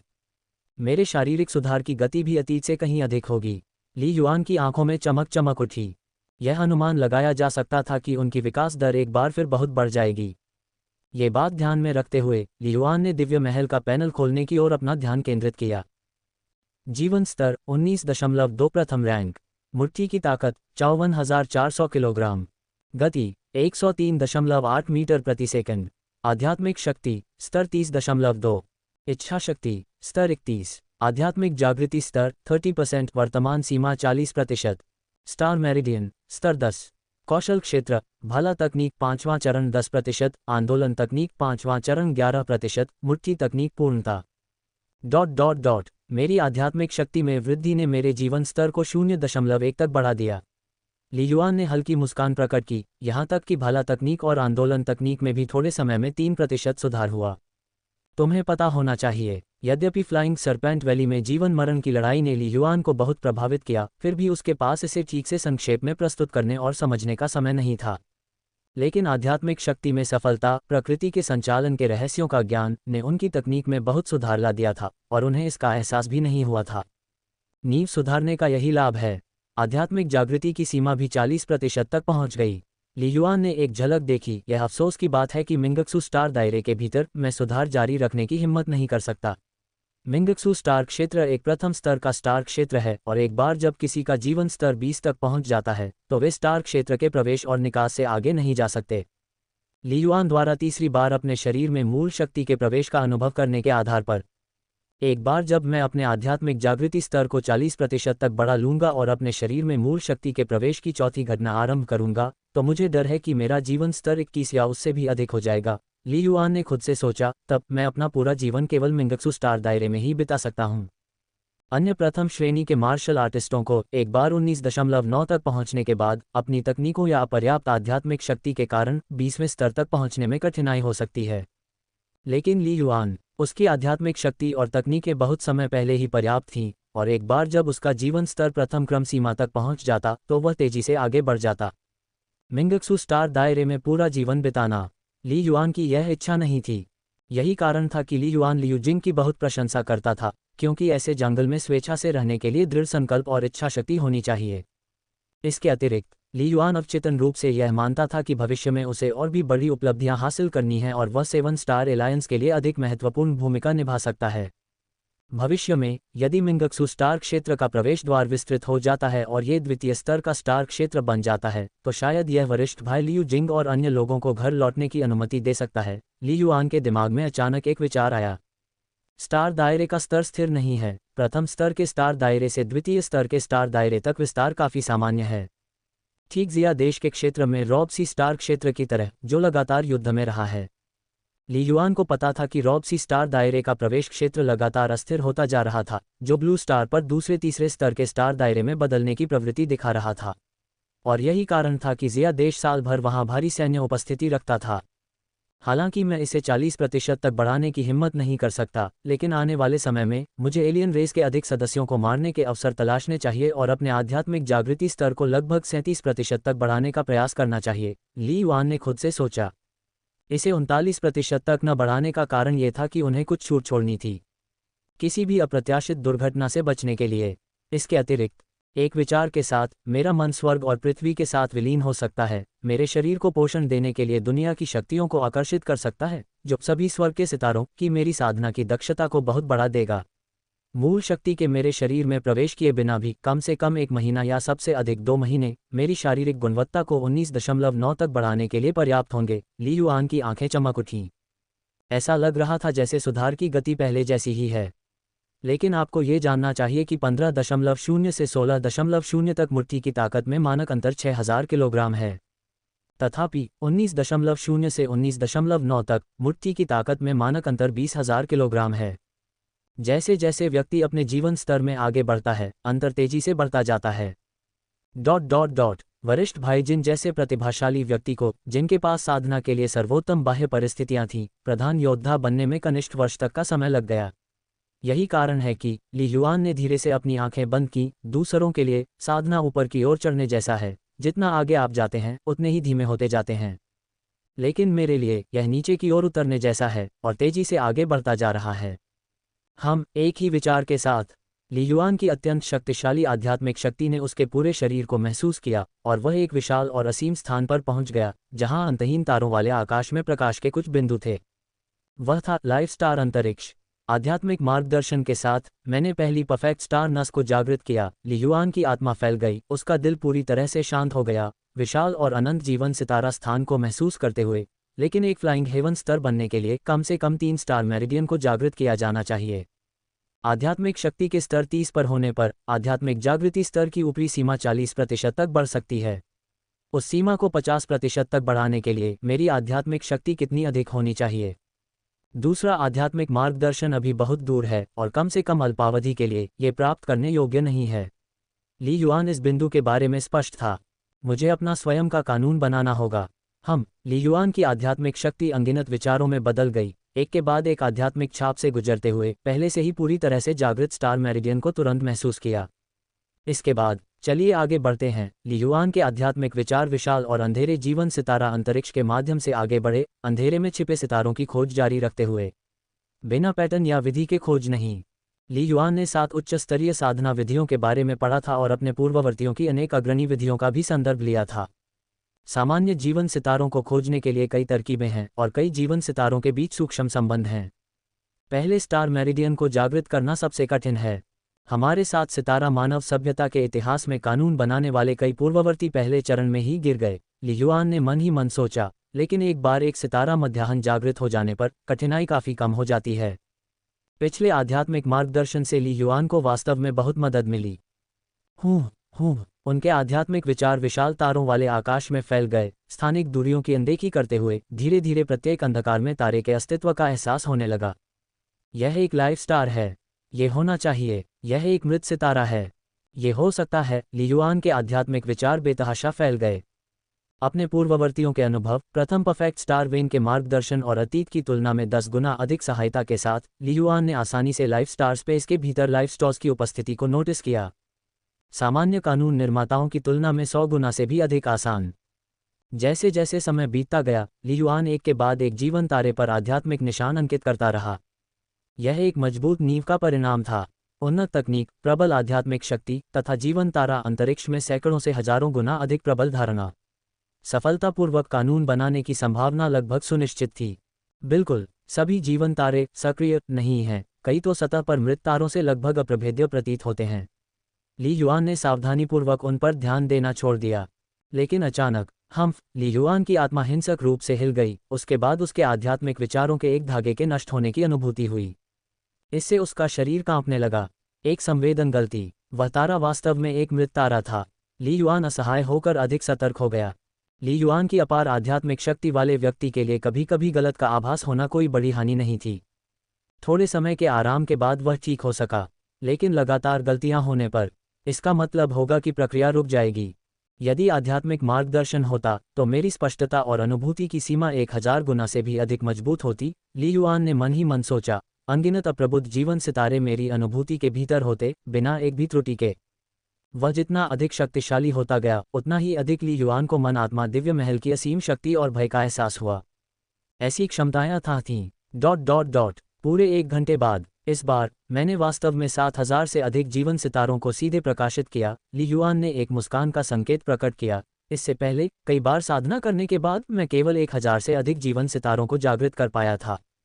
आध्यात्मिक शक्ति का उड़ते स्वर्ग स्तर तक पहुंचना वास्तव में एक मौलिक परिवर्तन का प्रतिनिधित्व करता है। अब जीवन के सितारों का विशाल और असीम स्थान कुछ समय पहले की तुलना में अधिक चमकदार लग रहा था, और अंधेरे तारों भरे आकाश के बीच अधिक सितारे प्रकाश बिखेर रहे थे। हालांकि ये नवजागृत जीवन तारे ज्यादातर अव्यवस्थित थे और अभी तक नए तारा मध्याह्न रेखाओं का निर्माण नहीं कर पाए थे। इतने सारे लोगों को जगाना, फिर भी 6 बार असफल होना। मेरी आत्मा थोड़ी क्षतिग्रस्त हो गई है और मैं अभी जीवन सितारों को जागृत करना जारी नहीं रख सकता। ली युआन ने पहले ही रोक दिया था। इस दर पर थोड़ा और समय दिया जाए तो दूसरे सितारा मध्याह्न को जागृत करने की उम्मीद है। एक तारा मध्याह्न रेखा पर 12960 से अधिक जीवन तारे जागृत होकर एक तारा मध्याह्न रेखा की रूपरेखा बनाना शुरू कर सकते हैं। कुछ मायनों में ये ली युआन का स्वयं कानून बनाने की दिशा में पहला कदम था। मन आत्मा दिव्य महल, इस पर भरोसा किया जा सकता है, लेकिन इस पर कभी निर्भर नहीं होना चाहिए। मुझे अपनी पूरी ताकत से खुद को मजबूत बनाना होगा, सक्रिय रूप से मजबूत बनना होगा। ली युआन ने खुद से सोचा। फिर कुछ महत्वपूर्ण क्षणों में मैं माइंड स्पिरिट डिवाइन पैलेस के कुछ संभावित परीक्षणों का सामना करने में सक्षम हो जाऊंगा और इस तरह और भी अधिक लाभ प्राप्त करूंगा। यदि ली युआन की इच्छाशक्ति पहले ही स्तर 30 तक रूपांतरित नहीं हो गई होती तो वह निश्चित रूप से ग्रेट सन जेड प्लेटफॉर्म के असामान्य विस्फोट का सामना नहीं कर पाता। महान सूर्य जेड प्लेटफॉर्म, मन आत्मा दिव्य महल अभी भी कई रहस्य छुपाए हुए है, ली युआन ने सोचा, और उसकी आध्यात्मिक चेतना जीवन सितारों के अंतरिक्ष से चली गई। गुफा के अंदर ली युआन ने अपनी आंखें खोलीं और लियू जिंग के निशान पर ध्यान नहीं दिया। ऐसा लगता है कि पहले के आध्यात्मिक उत्पीड़न ने सीनियर लियू को चिंतित कर दिया है। वह पास में ही है। अपनी दिव्य इंद्रिय को प्रक्षेपित करते हुए, यद्यपि वह केवल 30 मीटर के दायरे तक ही बोध कर सकता था, वह कई 100 मीटर दूर तक स्पष्ट रूप से बोध कर सकता था। वहां एक ऐसा व्यक्ति था जिसकी जीवन शक्ति काफी मजबूत थी और आत्मा की सांस काफी परिचित थी। ये लियू जिंग था। दिव्य ज्ञान के मार्गदर्शन में एक उड़ते हुए स्वर्ग योद्धा के सामने एक साधारण व्यक्ति के लिए खुद को किसी और के रूप में छिपाने की कोशिश करना मुश्किल है, ली युआन ने चुपचाप आश्चर्यचकित होकर कहा। उड़ते स्वर्ग स्तर पर पहुंचने के बाद व्यक्ति केवल किसी व्यक्ति के बाहरी रूप और शारीरिक बनावट को नहीं देखता। व्यक्ति को आत्मा की सांस का भी एहसास होगा। शारीरिक बनावट और दिखावट को छिपाना आसान है, कपड़े बदलना, बाल कटवाना, विकलांग होने का दिखावा करना, ये सभी बड़े बदलाव ला सकते हैं। लेकिन किसी व्यक्ति की आत्मा की सांस को कैसे छिपाया जाए? कम से कम प्रथम श्रेणी और द्वितीय श्रेणी के लोगों के लिए तो ये काफी मुश्किल है। इसके अलावा लियू जिंग के सामने उड़ते स्वर्ग स्तर की आध्यात्मिक शक्ति के प्रदर्शन के बारे में ली युआन अंदर से बहुत चिंतित नहीं था। देर सवेर इसका पर्दाफाश हो ही जाता। इसके अलावा दूसरा पक्ष भरोसेमंद भी था। वरिष्ठ लियू ने मुझे नहीं बुलाया है, जिसका मतलब है कि चौकी बेस से सहायता टीम अभी तक नहीं पहुंची है। ली युआन ने अपनी आंखें बंद कर लीं। कोई जल्दी नहीं है। मैं सबसे पहले आध्यात्मिक गुप्त तकनीक सोल शॉक का अभ्यास करने की कोशिश करूंगा। कुनलुन मार्शल यूनिवर्सिटी में अपने समय के दौरान ली युआन ने 2 प्रमुख आध्यात्मिक गुप्त तकनीकें सीखीं, सोल शॉक और स्पिरिट कंसंट्रेशन तकनीक। दोनों ही द्वितीय स्तर की आध्यात्मिक गुप्त तकनीकें थीं। पहली आध्यात्मिक हमले करने के लिए थी और दूसरी आत्मा को अधिक लचीला बनाने के लिए उसे एकाग्र करने के लिए थी। हालांकि इसका प्रभाव न्यूनतम था। पहले मेरी आध्यात्मिक शक्ति केवल 20 के स्तर पर थी, भले ही मैंने सोल शॉक को पूर्णता तक विकसित किया हो, लेकिन प्रभाव महत्वपूर्ण नहीं थे और इसमें बहुत समय भी लगता था, इसलिए मैंने इसका अभ्यास बहुत गहराई से नहीं किया। ली युआन ने मन ही मन सोचा, अब फ्लाइंग हेवन स्तर की आध्यात्मिक शक्ति के साथ मैं इसे फिर से आजमाऊंगा। चलिए देखते हैं कि मैं कम समय में इसे किस स्तर तक विकसित कर सकता हूँ। पहला कदम, नदी की तरह विचार, निरंतर और अविराम। ली युआन ने सोल शॉक तकनीक के मार्गदर्शन का पालन किया, जिससे उनके आध्यात्मिक विचार धीरे धीरे बदल गए। बहुत आसान है, बस कुछ ही सेकंड बाद। क्या यही बात है? ली युआन दंग रह गया, फिर हंसा। ये बात समझ में आती है, एक प्रधान योद्धा की आध्यात्मिक शक्ति गुणवत्ता में पर्याप्त नहीं है। रेशम की तरह फुर्तीला होना बहुत कठिन है, इसे नियंत्रित करना मुश्किल है। लेकिन उड़ते हुए स्वर्ग स्तर की आध्यात्मिक शक्ति के साथ इसे आसानी से विभाजित किया जा सकता है, जैसे एक दिमाग से 3 कार्यों या यहाँ तक कि 10 कार्यों पर एक साथ काम करना, और वह भी आसानी से। तीसरे दर्जे की आध्यात्मिक शक्ति के साथ दूसरे स्तर की आध्यात्मिक गुप्त तकनीक का अभ्यास करना। यह एक प्रभावशाली मिडिल स्कूल के छात्र के समान है जो एक प्राथमिक विद्यालय के छात्र की गणित की समस्याओं को हल कर रहा है। भले ही वह अस्थायी रूप से अटपटा लगे, लेकिन समस्या समाधान विधियों को थोड़ा सीख लेने पर वह तेजी से सफलता प्राप्त कर लेता है। यही बुनियाद में अंतर है। दूसरा चरण, ली युआन ने अभ्यास जारी रखा। ... जैसे जैसे समय बीतता गया, लगभग 3 घंटे बाद ली युआन ने सोल शॉक गुप्त तकनीक का अभ्यास किया। ली युआन ने अचानक अपनी आंखें खोलीं। अगले ही पल, फुट नीले वस्त्र पहने एक व्यक्ति गुफा में तेजी से घुसा।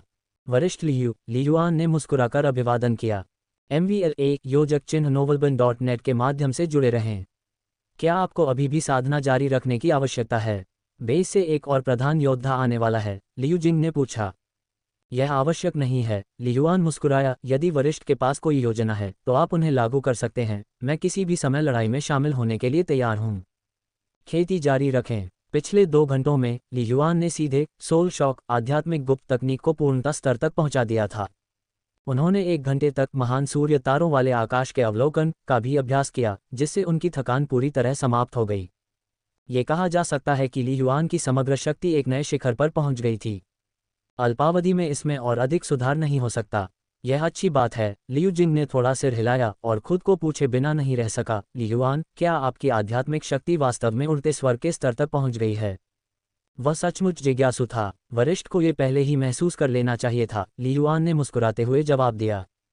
प्रभावशाली। लियू जिंग अभी भी अंदर से हैरान था और फिर कहा, लेकिन मेरा सुझाव है कि आप ज़िया देश लौट जाएं। तियानलियांग कबीले के साथ आगामी युद्ध में भाग लेने की आपको कोई आवश्यकता नहीं है।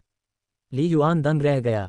उन्होंने अभी अभी आध्यात्मिक गुप्त तकनीक सोल शॉक को पूर्णता तक विकसित किया था और इसकी शक्ति को उन्मुक्त करने के लिए तैयार थे, जिससे उनका आध्यात्मिक जागृति स्तर काफी बढ़ गया। मूलतः उन्होंने आउटपोस्ट बेस नंबर 3 को ये लड़ाई जीतने में मदद करने की योजना बनाई थी। फिलहाल हम तियानलियांग कबीले की स्थिति को नहीं समझ पा रहे हैं। हमें नहीं पता कि वे आ रहे हैं या नहीं या कितने आएंगे, लियू जिंग ने गंभीरता से कहा, लेकिन अगर वे आते हैं तो निश्चित रूप से उनमें द्वितीय श्रेणी के लड़ाके होंगे, यहाँ तक कि वरिष्ठ द्वितीय श्रेणी के लड़ाके भी होंगे। सीनियर द्वितीय रैंक। ली युआन अंदर से हैरान था। बेशक सीनियर सेकंड रैंक का सामना करने की संभावना अपेक्षाकृत कम है, लियू जिंग ने आगे कहा। जबकि मिंगक्सू स्टार दायरे में तियानलियांग कबीला आउटपोस्ट बेस नंबर 3 पर हमसे अधिक मजबूत है, कोई बुनियादी अंतर नहीं है। तियानलियांग कबीले के वास्तव में दुर्जय लड़ाकों को यहाँ नहीं भेजा जाएगा, यह एक बर्बादी होगी। हालांकि हमें सबसे खराब स्थिति के लिए तैयार रहना चाहिए। क्या होगा अगर कोई वरिष्ठ द्वितीय श्रेणी का लड़ाकू सचमुच सामने आ जाए? लियू जिंग ने गंभीरता से पूछा। ली युआन ने विचार किया। लियू जिंग, जो चौकी के प्रभारी थे, दशकों से तियानलियांग कबीले के साथ काम कर चुके थे और ली युआन से कहीं अधिक जानते थे। संभवतः तियानलियांग कबीले के द्वितीय श्रेणी के लड़ाकों का ठिकाना बेस पर दर्ज किया गया था। लियू जिंग ने कहा, इसके अलावा जैसे जैसे युद्ध आगे बढ़ेगा, ये आंतरिक सेनाओं को शामिल करते हुए बड़े पैमाने पर संघर्ष बनने की संभावना है, जिससे सामान्य मार्शल कलाकारों का महत्व कम हो जाएगा। आपकी व्यक्तिगत मार्शल ताकत उतनी महत्वपूर्ण नहीं है। वास्तव में ये बहुत खतरनाक हो सकती है। लियू जिंग ने कुछ बातें अनकही छोड़ दीं। फ्लाइंग सरपेंट वैली का स्वामित्व वास्तव में महत्वपूर्ण था, लेकिन उनके विचार में ये ली युआन जितना महत्वपूर्ण नहीं था। पब फ्यूचर द्वारा विज्ञापन, अरबों ब्लू स्टार सिक्के, उनकी तुलना उड़ते हुए स्वर्ग योद्धा से नहीं की जा सकती। लियू जिंग के दिमाग में ली युआन की प्रतिभा को देखते हुए भविष्य में उसका उड़ता हुआ स्वर्ग योद्धा न बनना असामान्य बात होगी। बड़े साहब, ली युआन ने मुस्कुराते हुए कहा, आपकी बात तो बहुत सही है, लेकिन दो बातें हैं जिनसे मैं पूरी तरह सहमत नहीं हूँ। ओह, कौन सी दो चीजें? लियू जिंग हैरान रह गई। ली युआन ने मुस्कुराते हुए कहा, सबसे पहले मैं मिंगक्सू स्टार दायरे में जीवन मृत्यु की स्थितियों का सामना करने और खुद को संयमित करने के लिए आया था। जोखिम उठाए बिना मैं इतनी जल्दी आगे नहीं बढ़ पाता। इसलिए भले ही आप मुझे छोड़ने के लिए मना लें, मैं आने वाले समय में लड़ाई और हत्या जारी रखने के लिए स्टार दायरे के अन्य क्षेत्रों में जाऊंगा। यह उतना ही खतरनाक और अप्रत्याशित होगा, ली युआन ने कहा। लियू जिंग की पुतलियां थोड़ी सिकुड़ गईं, लेकिन वह जानता था कि ली युआन का तर्क सही था। सभी श्रेष्ठ योद्धा अनगिनत जीवन मरण की लड़ाइयों से गुजरकर तैयार हुए थे। चाहे कोई कितना भी प्रतिभाशाली क्यों न हो, बिना संयम और मजबूत योद्धा के हृदय के वह कभी भी वास्तविक रूप से शक्तिशाली नहीं बन सकता। दूसरी बात, ली युआन ने कहा, उसके चेहरे पर एक रहस्यमयी मुस्कान थी। बड़े, मेरी ताकत एक साधारण प्रधान योद्धा की ताकत नहीं है। इससे पहले कि वह अपनी बात खत्म कर पाता, गड़गड़ाहट, ली युआन की आंखों से अचानक प्रकाश की एक झलक फूट पड़ी। इसके बाद ली युआन से आध्यात्मिक शक्ति की एक अदृश्य लहर फूट पड़ी, जैसे एक शक्तिशाली बांध टूट गया हो। उफनती हुई धाराएं बाहर निकलीं और तुरंत लियू जिंग की चेतना पर प्रहार किया। धमाका! यह एक भारी हथौड़े की तरह था जिससे लियू जिंग की आत्मा में कंपन पैदा हो गया। वह एक पल के लिए अपना ध्यान खो बैठा। अगले ही पल लियू जिंग होश में आया, लेकिन उसकी आंखें सदमे से भरी थीं। ये कैसे संभव है? ये ज्ञात था कि उसकी आध्यात्मिक शक्ति एक शीर्ष ग्रेड मूल मार्शल कलाकार के बराबर थी, और यह जानते हुए कि ली युआन की आध्यात्मिक शक्ति उड़ान स्वर्ग स्तर तक पहुंच गई थी।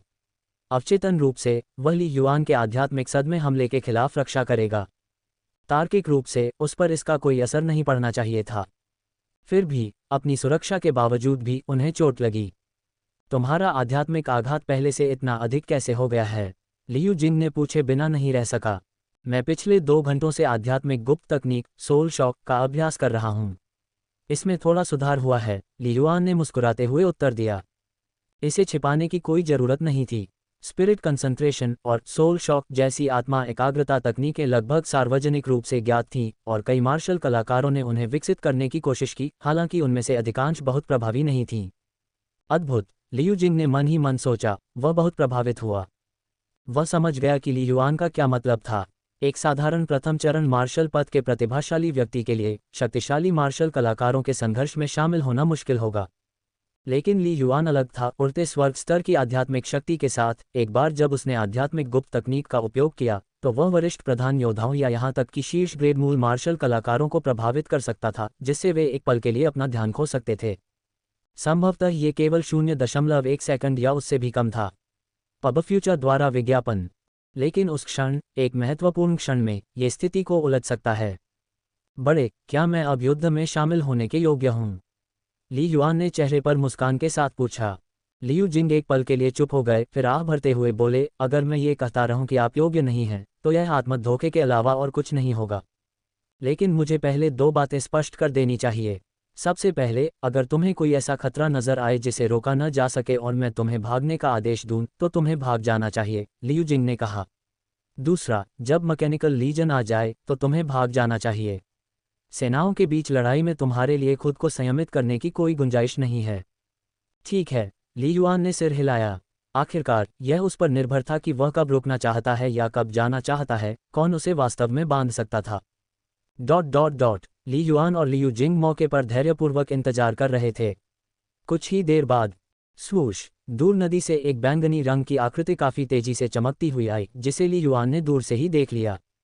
उनकी शक्तिशाली आध्यात्मिक इंद्रियों ने उन्हें अपने आसपास के वातावरण के प्रति अधिक संवेदनशील बना दिया। लक्ष्य प्राणी, जीवन स्तर 23.8। ली युआन ने तुरंत एक दिव्य महल जांच की। चूंकि उनकी आध्यात्मिक शक्ति 20वें स्तर पर पहुंच गई थी, इसलिए दिव्य महल जांच करने की खपत बहुत कम हो गई थी। अब जब उसकी आत्मा उड़ते हुए स्वर्ग स्तर पर थी, तो जांच करने का प्रभाव लगभग नगण्य था।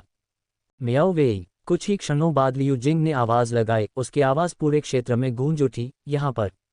झटपट, बैंगनी वस्त्र पहने महिला तेजी से आगे बढ़ी, कई बार छलांग लगाई, जब तक कि वह चट्टान की गुफा पर नहीं पहुंच गई। लियू एल्डर, आपका अगला अध्याय MV योजक चिन्ह novelbun.net पर है। बैंगनी वस्त्र पहने महिला मियाओ वेई सुखद आश्चर्यचकित दिखी। क्या आपकी चोटें वास्तव में पूरी तरह से ठीक हो गई हैं? हाँ, शूएन की आध्यात्मिक चिकित्सा के लिए धन्यवाद। न केवल मेरी चोटें ठीक हो गई हैं, बल्कि मेरी छिपी हुई चोटें भी ठीक हो गई हैं, और मैंने अपनी तकनीकों में भी सफलता हासिल की है, लियू जिंग ने मुस्कुराते हुए कहा। वह मेरे लिए एक महान उपकारक है। मियाओ वेई ने अंततः ली युआन की ओर रुख किया, क्योंकि उसने अवलोकन पोस्ट 19 पर उसकी युद्ध संबंधी फुटेज देखी थी और वह जानता था कि वह मार्शल पाथ का प्रतिभाशाली व्यक्ति था। बैककोट बैककोट बैककोट बैककोट बैककोट बैककोट। लेकिन अवचेतन रूप से मियाओ वेई को उसकी ज़्यादा चिंता नहीं थी। बैककोट बैककोट बैककोट बैककोट बैककोट बैककोट। आखिरकार भले ही वह एक मार्शल पथ प्रतिभाशाली व्यक्ति था, फिर भी मिंगक्सू स्टार दायरे पर उसका क्या प्रभाव हो सकता था। बैककोट बैककोट बैककोट बैककोट बैककोट बैककोट। वरिष्ठ मियाओ वेई, ली युआन ने थोड़ा सिर हिलाया। बैककोट बैककोट बैककोट बैककोट बैककोट बैककोट। आप जिस टीम का नेतृत्व कर रहे थे वह कहाँ है? लियू जिंग ने पूछा। बैककोट बैककोट बैककोट बैककोट बैककोट बैककोट। उनकी ताकत बहुत कमज़ोर है और वे बहुत धीमी गति से चलते हैं, इसलिए मैं अकेले ही आगे आया, मियाओ वेई ने कहा। उनके पास जो भारी हथियार थे वे भी प्राइम वॉरियर्स के लिए ज़्यादा खतरा पैदा नहीं करते। बैककोट बैककोट बैककोट बैककोट बैककोट बैककोट। मैकेनिकल लीजन अभी भी 400 किलोमीटर दूर है। बैककोट बैककोट बैककोट बैककोट बैककोट बैककोट। मियाओ वेई ने जल्दी से स्थिति को समझाया तथा ली युआन को चौकी बेस 3 पर मौजूद लोगों के संकल्प के बारे में स्पष्ट किया। बैककोट बैककोट बैककोट बैककोट बैककोट बैककोट। मिंगक्सू स्टार क्षेत्र में विशाल तकनीकी हथियारों का प्रयोग हल्के में नहीं किया जाता है। बैककोट बैककोट बैककोट बैककोट बैककोट बैककोट। लेकिन जब बात कुछ महत्वपूर्ण हितों के लिए प्रतिस्पर्धा की आती है तो जोखिम के समय हिचकिचाहट कोई विकल्प नहीं है। बैककोट बैककोट बैककोट बैककोट बैककोट बैककोट। ठीक है। बैककोट बैककोट बैककोट बैककोट बैककोट बैककोट। फिर हम तीनों फ्लाइंग सरपेंट वैली में एक और नज़र डालने के लिए जाएंगे, लियू जिंग ने जानलेवा इरादे से कहा। अगर तियानलियां कबीला कोई दूसरी रैंक की ताकतवर सेना भेजता है तो देखें कि क्या हम उन्हें पहले मार सकते हैं। बैककोट बैककोट बैककोट बैककोट बैककोट बैककोट। हम तीनों। मियाओ वेई एक पल के लिए स्तब्ध रह गई, उसकी नज़र अनायास ही ली युआन पर पड़ गई। बैककोट बैककोट बैककोट बैककोट बैककोट बैककोट। मियाओ वेई, शुआन को कम मत आंको, हो सकता है कि वह कुछ मामलों में तुमसे ज़्यादा ताकतवर हो, लियू जिंग ने मुस्कुराते हुए कहा। बैककोट बैककोट बैककोट बैककोट बैककोट बैककोट। मियाओ वेई ने थोड़ा सिर हिलाया, हालांकि उसे विश्वास करना कठिन लगा। बैककोट बैककोट बैककोट बैककोट बैककोट बैककोट। कुछ ही दिन पहले उसने ली युआन को तियानलियां कबीले के 2 प्रथम श्रेणी के शीर्ष टीम नेताओं के साथ लड़ते देखा था। हालांकि उसकी ताकत खराब नहीं थी, फिर भी एक प्राइम योद्धा की तुलना में ये कम थी। बैककोट बैककोट बैककोट बैककोट बैककोट बैककोट। कुछ ही दिनों में कोई कितना अधिक शक्तिशाली हो सकता है। बैककोट बैककोट बैककोट बैककोट बैककोट बैककोट। लेकिन चूंकि लियू जिंग ने ऐसा कहा था, इसलिए वह उसका विरोध नहीं करेगी। बैककोट बैककोट बैककोट बैककोट बैककोट बैककोट। चलो चलें, लियू जिंग ने उदासीनता से कहा। मियाओ वेई के अविश्वास को देखते हुए भी यह समझाने के बारे में नहीं सोचा कि ली युआन की आध्यात्मिक शक्ति उड़ते स्वर्ग स्तर तक पहुंच गई थी। बैककोट बैककोट बैककोट बैककोट बैककोट बैककोट। वूश। लियू जिंग गुफा से बाहर कूद गया, उसके पीछे ली युआन और मियाओ वेई भी थे। बैककोट बैककोट बैककोट बैककोट बैककोट बैककोट डॉट डॉट डॉट। बैककोट बैककोट बैककोट बैककोट बैककोट बैककोट। समूह लगभग 80 मीटर प्रति सेकंड की गति से दौड़ते हुए जंगलों से गुजरा। बैककोट बैककोट बैककोट बैककोट बैककोट बैककोट। लियू जिंग और मियाओ वेई के लिए ये गति एक इत्मीनान से टहलने के समान थी। बैककोट बैककोट बैककोट बैककोट बैककोट बैककोट। मध्यवर्ती प्राइम वॉरियर्स के रूप में उनकी अधिकतम दौड़ने की गति आसानी से 200 मीटर प्रति सेकंड से अधिक थी। बैककोट बैककोट बैककोट बैककोट बैककोट बैककोट। चलते चलते मियाओ वेई ली युआन को गति बनाए रखते देख काफ़ी हैरान थी। उसके दिमाग में ली युआन की शारीरिक गुणवत्ता केवल लेवल 16 या 17 पर थी। बैककोट बैककोट बैककोट बैककोट बैककोट बैककोट। जूएन की शारीरिक गुणवत्ता लेवल 19 को पार कर गई है, वह सिर्फ अपनी ताकत छुपा रहा था, लियू जिंग ने शांति से कहा। डेटा सटीक नहीं है।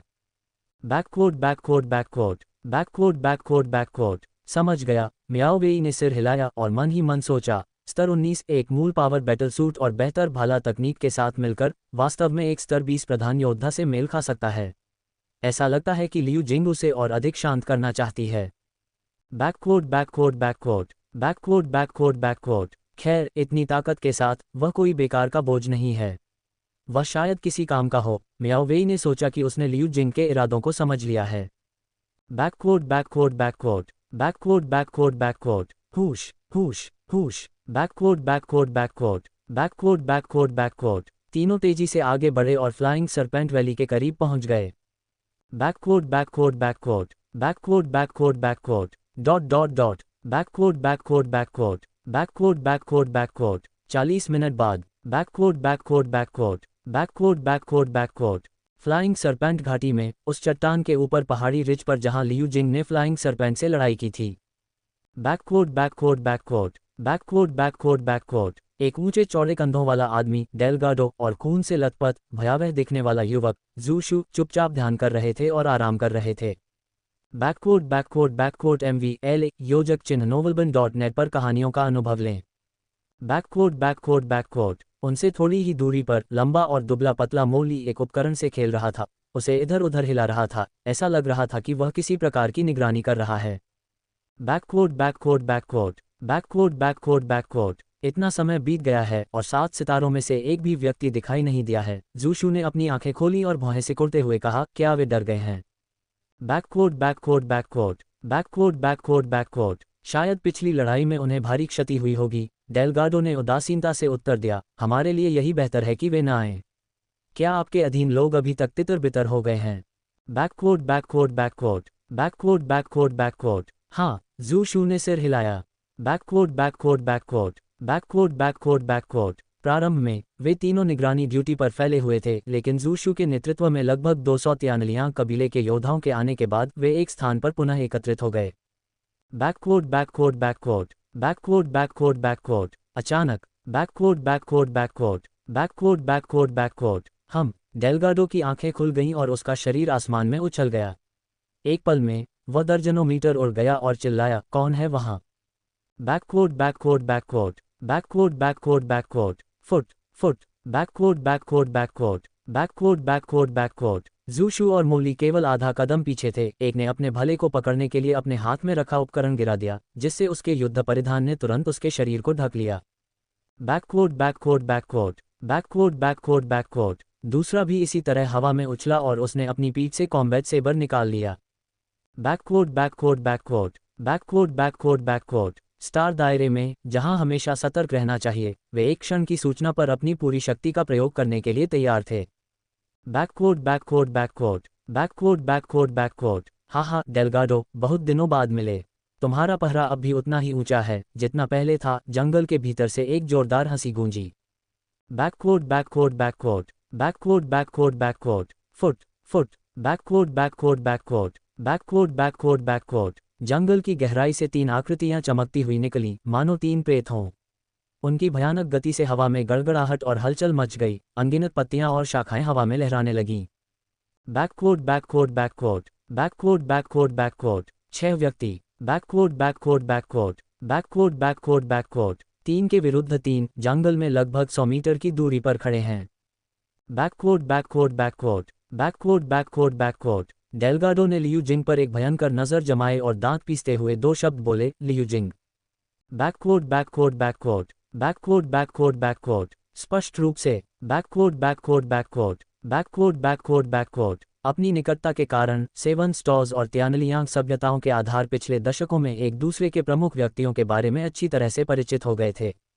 बैककोट बैककोट बैककोट बैककोट बैककोट बैककोट तुम बूढ़े मूर्ख हो, ये सोचने की हिम्मत कि तुम यहाँ आ सकोगे। डेलगाडो की आंखें बर्फ की तरह ठंडी थीं। यह अफसोस की बात है कि मैंने तुम्हें 5 साल पहले नहीं मारा। बैककोट बैककोट बैककोट बैककोट बैककोट बैककोट उन्होंने जिया देश की भाषा में बात की, कुछ अजीब ढंग से, लेकिन इतनी स्पष्ट कि उसे समझा जा सके। बैककोट बैककोट बैककोट बैककोट बैककोट बैककोट इस बार मैं तुम्हें एक मौका दूंगा, तुम इसे भुना पाओगे या नहीं ये तुम पर निर्भर है। लियू जिंग के चेहरे पर मुस्कान थी, लेकिन उसकी आंखें अविश्वसनीय रूप से ठंडी थीं। बैककोट बैककोट बैककोट बैककोट बैककोट बैककोट 5 साल पहले उनके 2 ठिकानों में टक्कर हो गई थी। उस टक्कर में वह लगभग अपनी जान गंवा बैठा था। बैककोट बैककोट बैककोट बैककोट बैककोट बैककोट उनकी चोटें भी उस महान युद्ध के कारण उत्पन्न हुई थीं और अभी तक पूरी तरह से ठीक नहीं हुई थीं। बैककोट बैककोट बैककोट बैककोट बैककोट बैककोट अच्छा नहीं, डेलगाडो, मैंने पाया है कि लियू जिंग का जीवन स्तर 25.5 है। मोली ने अचानक अपनी अभिव्यक्ति बदल दी और गंभीरता से बोला। बैककोट बैककोट बैककोट बैककोट बैककोट बैककोट 25.5 डेलगाडो के चेहरे पर थोड़ा सा बदलाव आया, क्या आपकी चोटें ठीक हो गई हैं? बैककोट बैककोट बैककोट बैककोट बैककोट बैककोट तियानलियांग कबीले के पास अत्यधिक उन्नत जीवन डिटेक्टर थे और उनके आकलन आमतौर पर बहुत दूर नहीं थे। बैककोट बैककोट बैककोट बैककोट बैककोट बैककोट। अगर मैं ठीक नहीं होता तो मैं यहाँ आने की हिम्मत कैसे कर सकता था? लियू जिंग ने हल्के से जवाब दिया, डेल्गाडो, पिछली बार तुम तीनों ने मुझ पर हमला किया था और मुझे गंभीर रूप से घायल कर दिया था। क्या तुम्हें लगता है कि तुम अब मुझसे अकेले जीत सकते हो? बैककोट बैककोट बैककोट बैककोट बैककोट बैककोट। डेल्गाडो की शिष्यता कम हो गई। वह लियू जिंग की शक्ति से अच्छी तरह परिचित था। बैककोट बैककोट बैककोट बैककोट बैककोट बैककोट। यहाँ तक कि चोटिल लियू जिंग के खिलाफ अपनी बेहतर शारीरिक क्षमता के बावजूद उन्हें यकीन नहीं था कि वे जीत पाएंगे, अब तो और भी अधिक जब लियू जिंग पूरी तरह से ठीक हो गए थे। बैककोट बैककोट बैककोट मारना। डेल्गाडो अचानक आगे बढ़ा, उसका शरीर तुरंत युद्ध पोशाक से ढक गया, हल्की सी मिट्टी जैसी पीली चमक से चमक रहा था। ऐसा लग रहा था जैसे युद्ध देवता ने युद्ध तलवार पकड़ी हो। वह लियू जिंग की ओर दहाड़ता हुआ बढ़ा। बूम! मो ली ने भी तुरंत ही अपना ओरिजिन पावर बैटल सूट सक्रिय कर दिया। उसके शरीर की सतह नीली रोशनी से चमक उठी, उसका शरीर फुर्तीला हो गया, वह अत्यधिक गति से आगे बढ़ा। सिश! विचित्र वेशभूषा में युवक शू शू बिजली की गति से पीछे हटता हुआ दूर जंगल में भाग गया। वह वास्तव में सीधे भाग गया। मारना! बूम! लियू जिंग के पैरों में अचानक ताकत आ गई, उसके शरीर से आग की लपटें निकलने लगी जैसे कोई अग्नि युद्ध का देवता हो और वह डेल्गाडो पर बिजली की तरह हमला कर रहा हो। धमाका! शानदार शारीरिक बनावट वाले और दोहरी तलवारें चलाने वाले मियाओ वेई ने भी सीधे तौर पर मोली का सामना किया। दोनों पक्षों के पास आदान प्रदान करने के लिए बहुत कम बातें थीं, क्योंकि वे पहले भी गुप्त रूप से भिड़ चुके थे और अब वे सभी इतनी तेजी से उड़ती हुई सर्प घाटी में पहुंच गए थे, प्रत्येक दूसरे के इरादों को समझ गया था और उड़ती हुई सर्प घाटी पर नियंत्रण कर लिया था। तो फिर युद्ध हो जाए, अधिक शक्तिशाली योद्धा जीतता है। बूम! पेंग! रंबल! चार प्रधान योद्धा एक पल में आगे बढ़े और टकरा गए। भयानक परिणाम सभी दिशाओं को प्रभावित कर रहे थे। विशाल चट्टानें और पेड़ गिर रहे थे। अराजकता का शासन था। महज एक मुठभेड़ में ही लियू जिंग ने डेल्गाडो को पूरी तरह परास्त कर दिया। उनके प्रहार घातक और अत्यंत भयंकर थे, जिससे प्रतिद्वंद्वी को जल्दबाजी में पीछे हटने पर मजबूर होना पड़ा। इस बीच मियाओ वेई की जुड़वां तलवारें लगातार चल रही थीं, जो फुर्तीले मोली के हमलों को आसानी से रोक रही थीं, और दोनों के बीच भयंकर युद्ध चल रहा था, जिसका समाधान करना कठिन था। तथापि युद्ध में शामिल चारों प्रधान योद्धाओं ने अदृश्य ली युआन पर ध्यान दिया। उसी क्षण प्रधान योद्धाओं की लड़ाई छिड़ गई। धमाका! ली युआन बिजली की तरह चिल्लाया और भागते हुए जू शू का सीधे पीछा करते हुए आगे बढ़ा। ये दो तियानलियांग कबीले के द्वितीय श्रेणी के लोग, एक 24.8 पर और दूसरा 23.7 पर, एल्डर लियू और अन्य लोग उन्हें आसानी से दबा सकते हैं, ली युआन ने सोचा। भागने वाला तियानलियांग कबीले के पवित्र भूमि का शिष्य जू शू होना चाहिए। 19.3 पर, जो प्रधान योद्धा बनने के बहुत करीब है, उसे भागने की अनुमति नहीं दी जानी चाहिए। जैसे ही ली युआन को तियानलियांग कबीले के 3 महान विशेषज्ञों का आभास हुआ, उसने उनकी ताकत की प्रारंभिक पुष्टि करने के लिए दिव्य महल जांच का सहारा लिया। पवित्र भूमि के शिष्यों में सबसे अधिक क्षमता है, इसलिए उन्हें मार दिया जाना चाहिए। धमाका! ली युआन पूरी गति से आगे बढ़ते हुए मुख्य युद्ध क्षेत्र से तुरंत बाहर निकल गया और जू शू का पीछा करने लगा। उसकी गति लगातार बढ़ती जा रही थी। केवल 2 सेकंड में वह 130 मीटर प्रति सेकंड तक पहुंच गया। ऐसी चरम विस्फोट गति पहले ही स्तर 20 मार्शल कलाकार की आधार रेखा को पार कर चुकी है। इतनी जल्दी? जीवन का पता लगाने वाले उपकरण ने स्पष्ट रूप से दिखाया कि वह केवल 19 स्तर पर है। जू शू का चेहरा बदल गया क्योंकि वह भाग रहा था। उसकी पूरी शक्ति केवल 100 मीटर प्रति सेकंड पर फूट रही थी। वह ली युआन से बहुत पीछे रह गया। उन्हें यह नहीं पता था कि पहले पीछे हटना डेल्गाडो की योजना थी, क्योंकि लियू जिंग बहुत मजबूत था और ये लड़ाई जीतना असंभव था। अप्रत्याशित रूप से ली युआन ने अकेले ही उसका पीछा किया।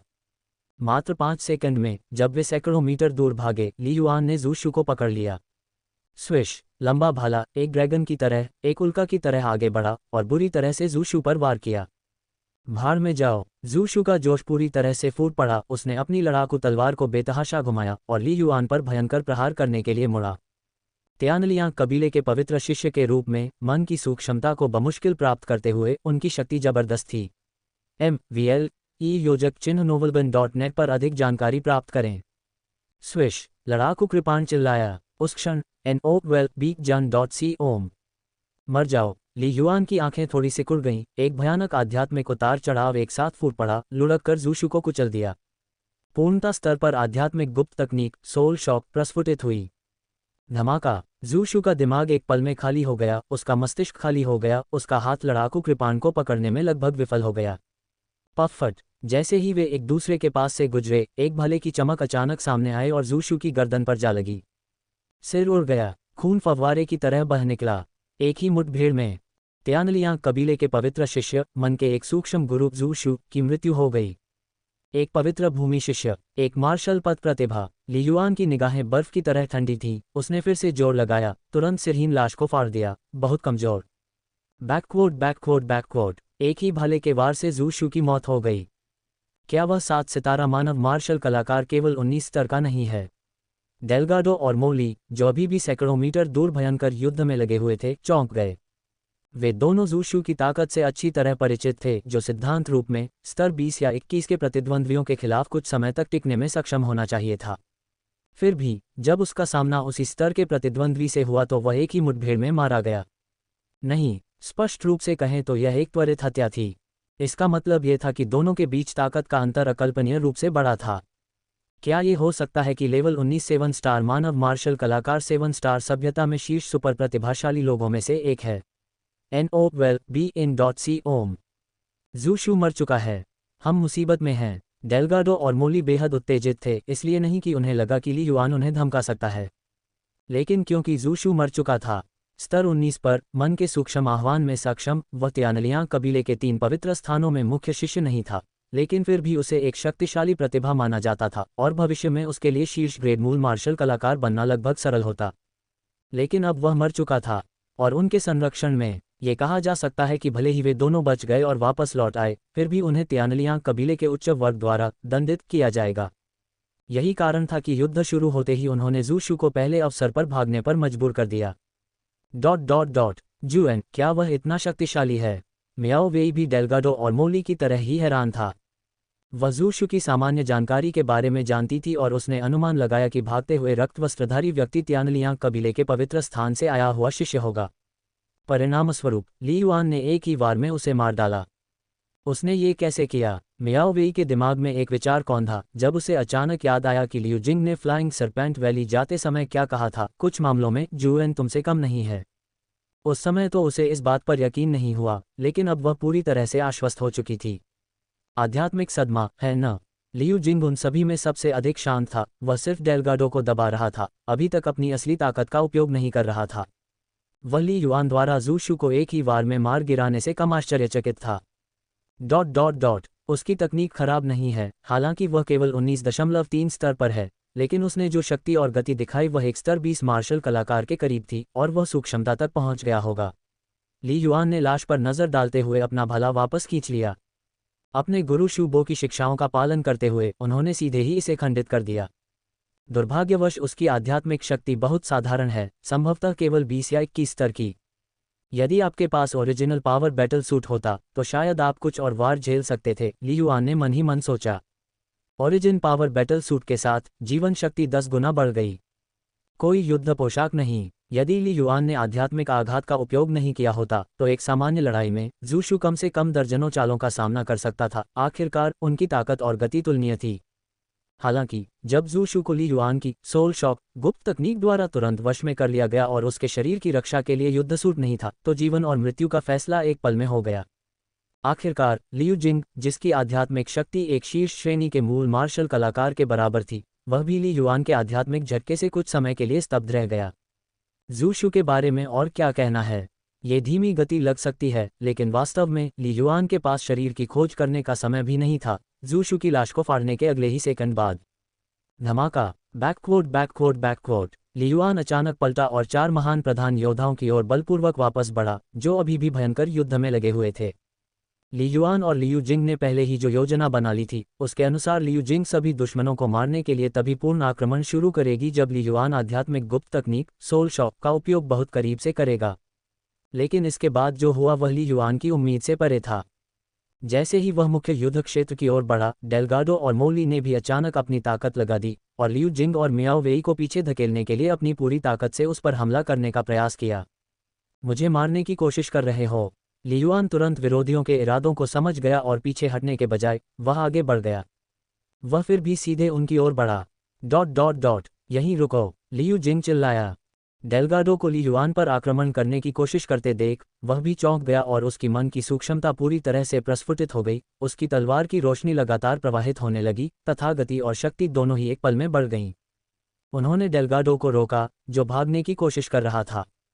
क्लैंग क्लैंग, टकरावों का सिलसिला। बूम, एक भयानक कृपाण की रोशनी विशाल आकाश में फैल गई, डेल्गाडो के शरीर पर उतरी, जिससे वह सीधे पीछे की ओर उड़ गया। डेल्गाडो एक विशाल चट्टान से टकराया, जिससे चट्टान के टुकड़े टुकड़े हो गए तथा पत्थर के टुकड़े चारों दिशाओं में बिखर गए। 10 मीटर से अधिक दूर तक उड़ते हुए वह एक बड़े पेड़ से टकराया और उसे गिरा दिया तथा अंततः रुक गया। उसके मुंह से ताज़ा खून की एक धार निकली। तुम्हारी शक्ति, यह इतनी मजबूत कैसे हो सकती है? क्या तुम सूक्ष्मता तक पहुंच गए हो? डेल्गाडो ने ऊपर देखा, उसके दिल में बहुत बड़ा सदमा था और वह लियू जिंग को घूर रहा था। कुछ ही क्षण पहले वह केवल थोड़ी सी ही परेशानी में था, लेकिन अब वह लियू जिंग के गुस्से के कारण पूरी तरह से पराजित हो गया था। उसे सचमुच खतरे का एहसास हुआ। मरो, लियू जिंग जवाब देने की जहमत नहीं उठा सका, और जिस क्षण उसने डेल्गाडो को एक बार से उड़ा दिया, उसने एक बार फिर अपनी ताकत लगाई, एक अविश्वसनीय रूप से भयंकर तलवारबाजी के साथ एक भयंकर बाघ की तरह झपटा मारा। एक बार भड़क जाने के बाद वह अब और नहीं रुकेगा। अभी अभी लियू जिंग को भी चिंता हुई कि डेल्गाडो ली युआन को धमकी दे सकता है, यही वजह है कि वह सीधे तौर पर भड़क गया। वास्तव में यदि डेल्गाडो को ओरिजिन पावर बैटल सूट द्वारा संरक्षित नहीं किया गया होता तो वह संभवतः उस एक वार से मौत के करीब पहुंच गया होता। युद्ध परिधान का यही कार्य था, ये पूरे शरीर को ढक लेता था और किसी भी हमले के प्रभाव को काफी हद तक कम कर देता था। मार डालो, डेल्गाडो ने अपने दांत पीसते हुए अचानक अपने हाथ में कॉम्बैट सेबर को पकड़ लिया और बाहर निकलने के लिए लपका। लियू जिंग के हमले का विरोध करने की पूरी कोशिश की। मोली की ताकत मियाओ वेई से कम नहीं थी, खासकर जब बात शारीरिक गुणवत्ता की आती थी, जो कि उससे भी थोड़ी अधिक मजबूत थी। फुफकार, एक चमक के साथ मोली ने मियाओ वेई को झटका दिया और बिजली की तरह ली युआन की ओर दौड़ा। एक ही झटके में ज़ूशु को मारने में सक्षम होने के कारण वह 7 सितारा मानव सभ्यता में एक अत्यंत दुर्लभ प्रतिभा होना चाहिए। मोली ने ली युआन पर अपनी नज़रें जमाईं, उसकी आंखों में खून की प्यासी हत्या की मंशा भरी हुई थी। जब तक मैं तुम्हें मार दूंगा, मैं अपने पापों का प्रायश्चित कर पाऊंगा, और फिर मैं तुरंत भाग जाऊंगा। मैं यह मानने से इनकार करता हूं कि आप एक लेवल 19 7 स्टॉर्स मानव मार्शल आर्टिस्ट इतने मजबूत हो सकते हैं। मोली ने अपने दांत काटे, यह अच्छी तरह से जानते हुए कि जो ज़ूशु को तुरंत मार सकता है, उसके सामने 7 सितारों की मानव प्रतिभा को संभालना निश्चित रूप से कठिन होगा। लेकिन चाहे वह कितना भी कठिन क्यों ना हो, जीवन स्तर में 4 स्तर का अंतर और ताकत में कई गुना असमानता के साथ वह संभवतः कैसे विरोध कर सकता था। जुएन, सावधान रहो, मियाओ वेई गुस्से से चिल्लाए। उसके दिल में बेहद चिंता थी, उसकी गति भी बहुत तेज थी, लेकिन अभी अभी गिराए जाने के कारण वह मोली से आधा बीट पीछे थी। मियाओ वेई को और भी अधिक चिंता इस बात की थी कि ली युआन ने अभी भी चकमा देने का कोई संकेत नहीं दिखाया था, वह सीधे आगे बढ़ रहा था। अचानक, तैयार रहो, मियाओ वेई के दिमाग में एक ठंडी आवाज फूट पड़ी, जिससे वह एक पल के लिए बेहोश हो गई। टेलीपैथी, उड़ती हुई स्वर्ग स्तर की आध्यात्मिक शक्ति, जो अविश्वसनीय रूप से शक्तिशाली थी, ने दिव्य इंद्रियों की एक ऐसी किरण को जन्म दिया था जो सभी दिशाओं में सब कुछ देख सकती थी।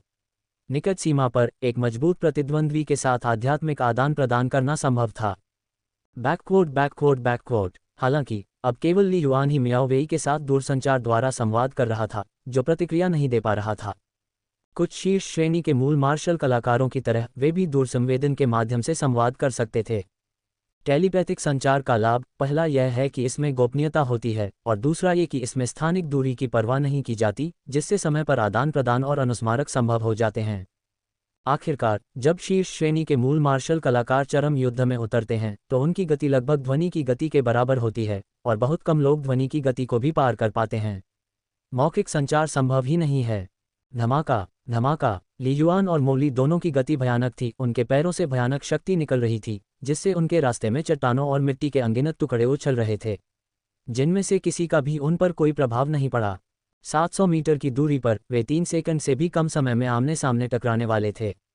मार डालो, मोली ने अपना लंबा भाला घुमाया, भाले की रोशनी चमक रही थी क्योंकि वह उसे जोर से घुसा रहा था। ये प्रहार क्रोध से भरा हुआ था, जिससे 300,000 किलोग्राम से अधिक का भयानक बल निकला।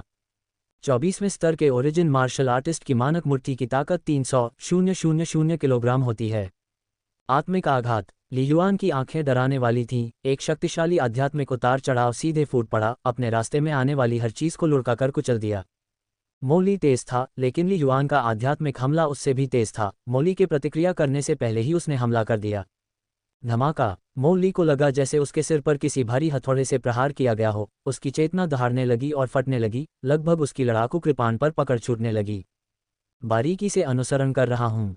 पेंग! एक शक्तिशाली बल ने तुरंत उसके गले पर वार किया। भयानक झटका उसकी लड़ाकू भावना से होकर गुजरा और उसके शरीर को पीछे की ओर गिरा दिया।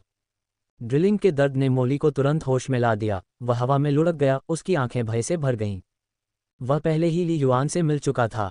ये किस तरह की चाल है? एक आध्यात्मिक झटका! मोली हैरान था, एक प्रथम श्रेणी के मार्शल कलाकार ने ये कैसे हासिल किया? हुश! मोली जमीन पर भारी होकर गिर पड़ा, उसके गले में असहनीय दर्द हो रहा था। उस पर भय की लहर छा गई। यदि ओरिजिन पावर बैटल सूट की सुरक्षा न होती तो उस प्रहार से उसका गला अवश्य ही छिद गया होता। ये तुरंत मार डालने वाली घटना होती। इससे पहले कि मोली स्पष्ट रूप से सोच पाता, उसने एक और भयानक आध्यात्मिक आघात की लहर को अपने ऊपर टूटता हुआ महसूस किया। उसका दिमाग एक बार फिर से उलझन में पड़ गया। मार डालो! मियाओ वेई अंततः बिजली की तरह हमला करते हुए आ गया था। अभी अभी उसने ली युआन और मोली को एक दूसरे से मिलते हुए देखा। इसके तुरंत बाद ली युआन के भाले के हमले से मोली उड़ गया। मियाओ वेई ली युआन द्वारा अपनाए गए भयानक तरीकों से हैरान थी, लेकिन वह जानती थी कि अभी इसके बारे में पूछताछ करने का समय नहीं था। Swish swish swish! तलवार की रोशनी पानी की तरह बह रही थी, मोली के शरीर पर पागलों की तरह बरस रही थी। उसकी तलवारबाजी ली युआन की भाला तकनीक से कहीं अधिक शक्तिशाली थी। पफ पफ फट पफ! इस आदान प्रदान में कम से कम 4 तलवार की रोशनी मोली के गले पर वार कर गई। यही वह स्थान था जहां ली युआन ने पहले भी अपना लंबा भाला निशाना साधा था। तलवार का पहला वार अभी भी मोली के ओरिजिन पावर बैटल सूट द्वारा अवरुद्ध था, लेकिन दूसरे वार ने लगभग उसे काट दिया। फुट! मोली को अभी अभी होश आया था, उसके गले में भयंकर दर्द हो रहा था और वह तेजी से पीछे हटने ही वाला था। तलवार की रोशनी की आखिरी 2 धारियां एक बार फिर बिजली की तरह चमक उठीं। पफ! चाहे ओरिजिन पावर बैटल सूट कितना भी मजबूत क्यों न हो, यह एक ही रैंक के मार्शल आर्टिस्ट द्वारा एक ही स्थान पर बहुत कम समय में लगातार 4 हमलों का सामना नहीं कर सकता था। उस पल सूट पूरी तरह से फट गया था। तलवार की आखिरी वार सीधे मोली की गर्दन पर लगी और खून फव्वारे की तरह बह निकला। मोली की आंखें बड़ी हो गईं और उसने सहज रूप से अपना गला ढक लिया, लेकिन वह खून बहना नहीं रोक सका और मुश्किल से आवाज निकाल सका। यहाँ तक कि प्रबल जीवन शक्ति वाले द्वितीय श्रेणी के लड़ाके भी मर जाएंगे यदि उनका हृदय चकनाचूर हो जाए या बिना किसी अन्य जीवन रक्षक साधन के उनका गला काट दिया जाए।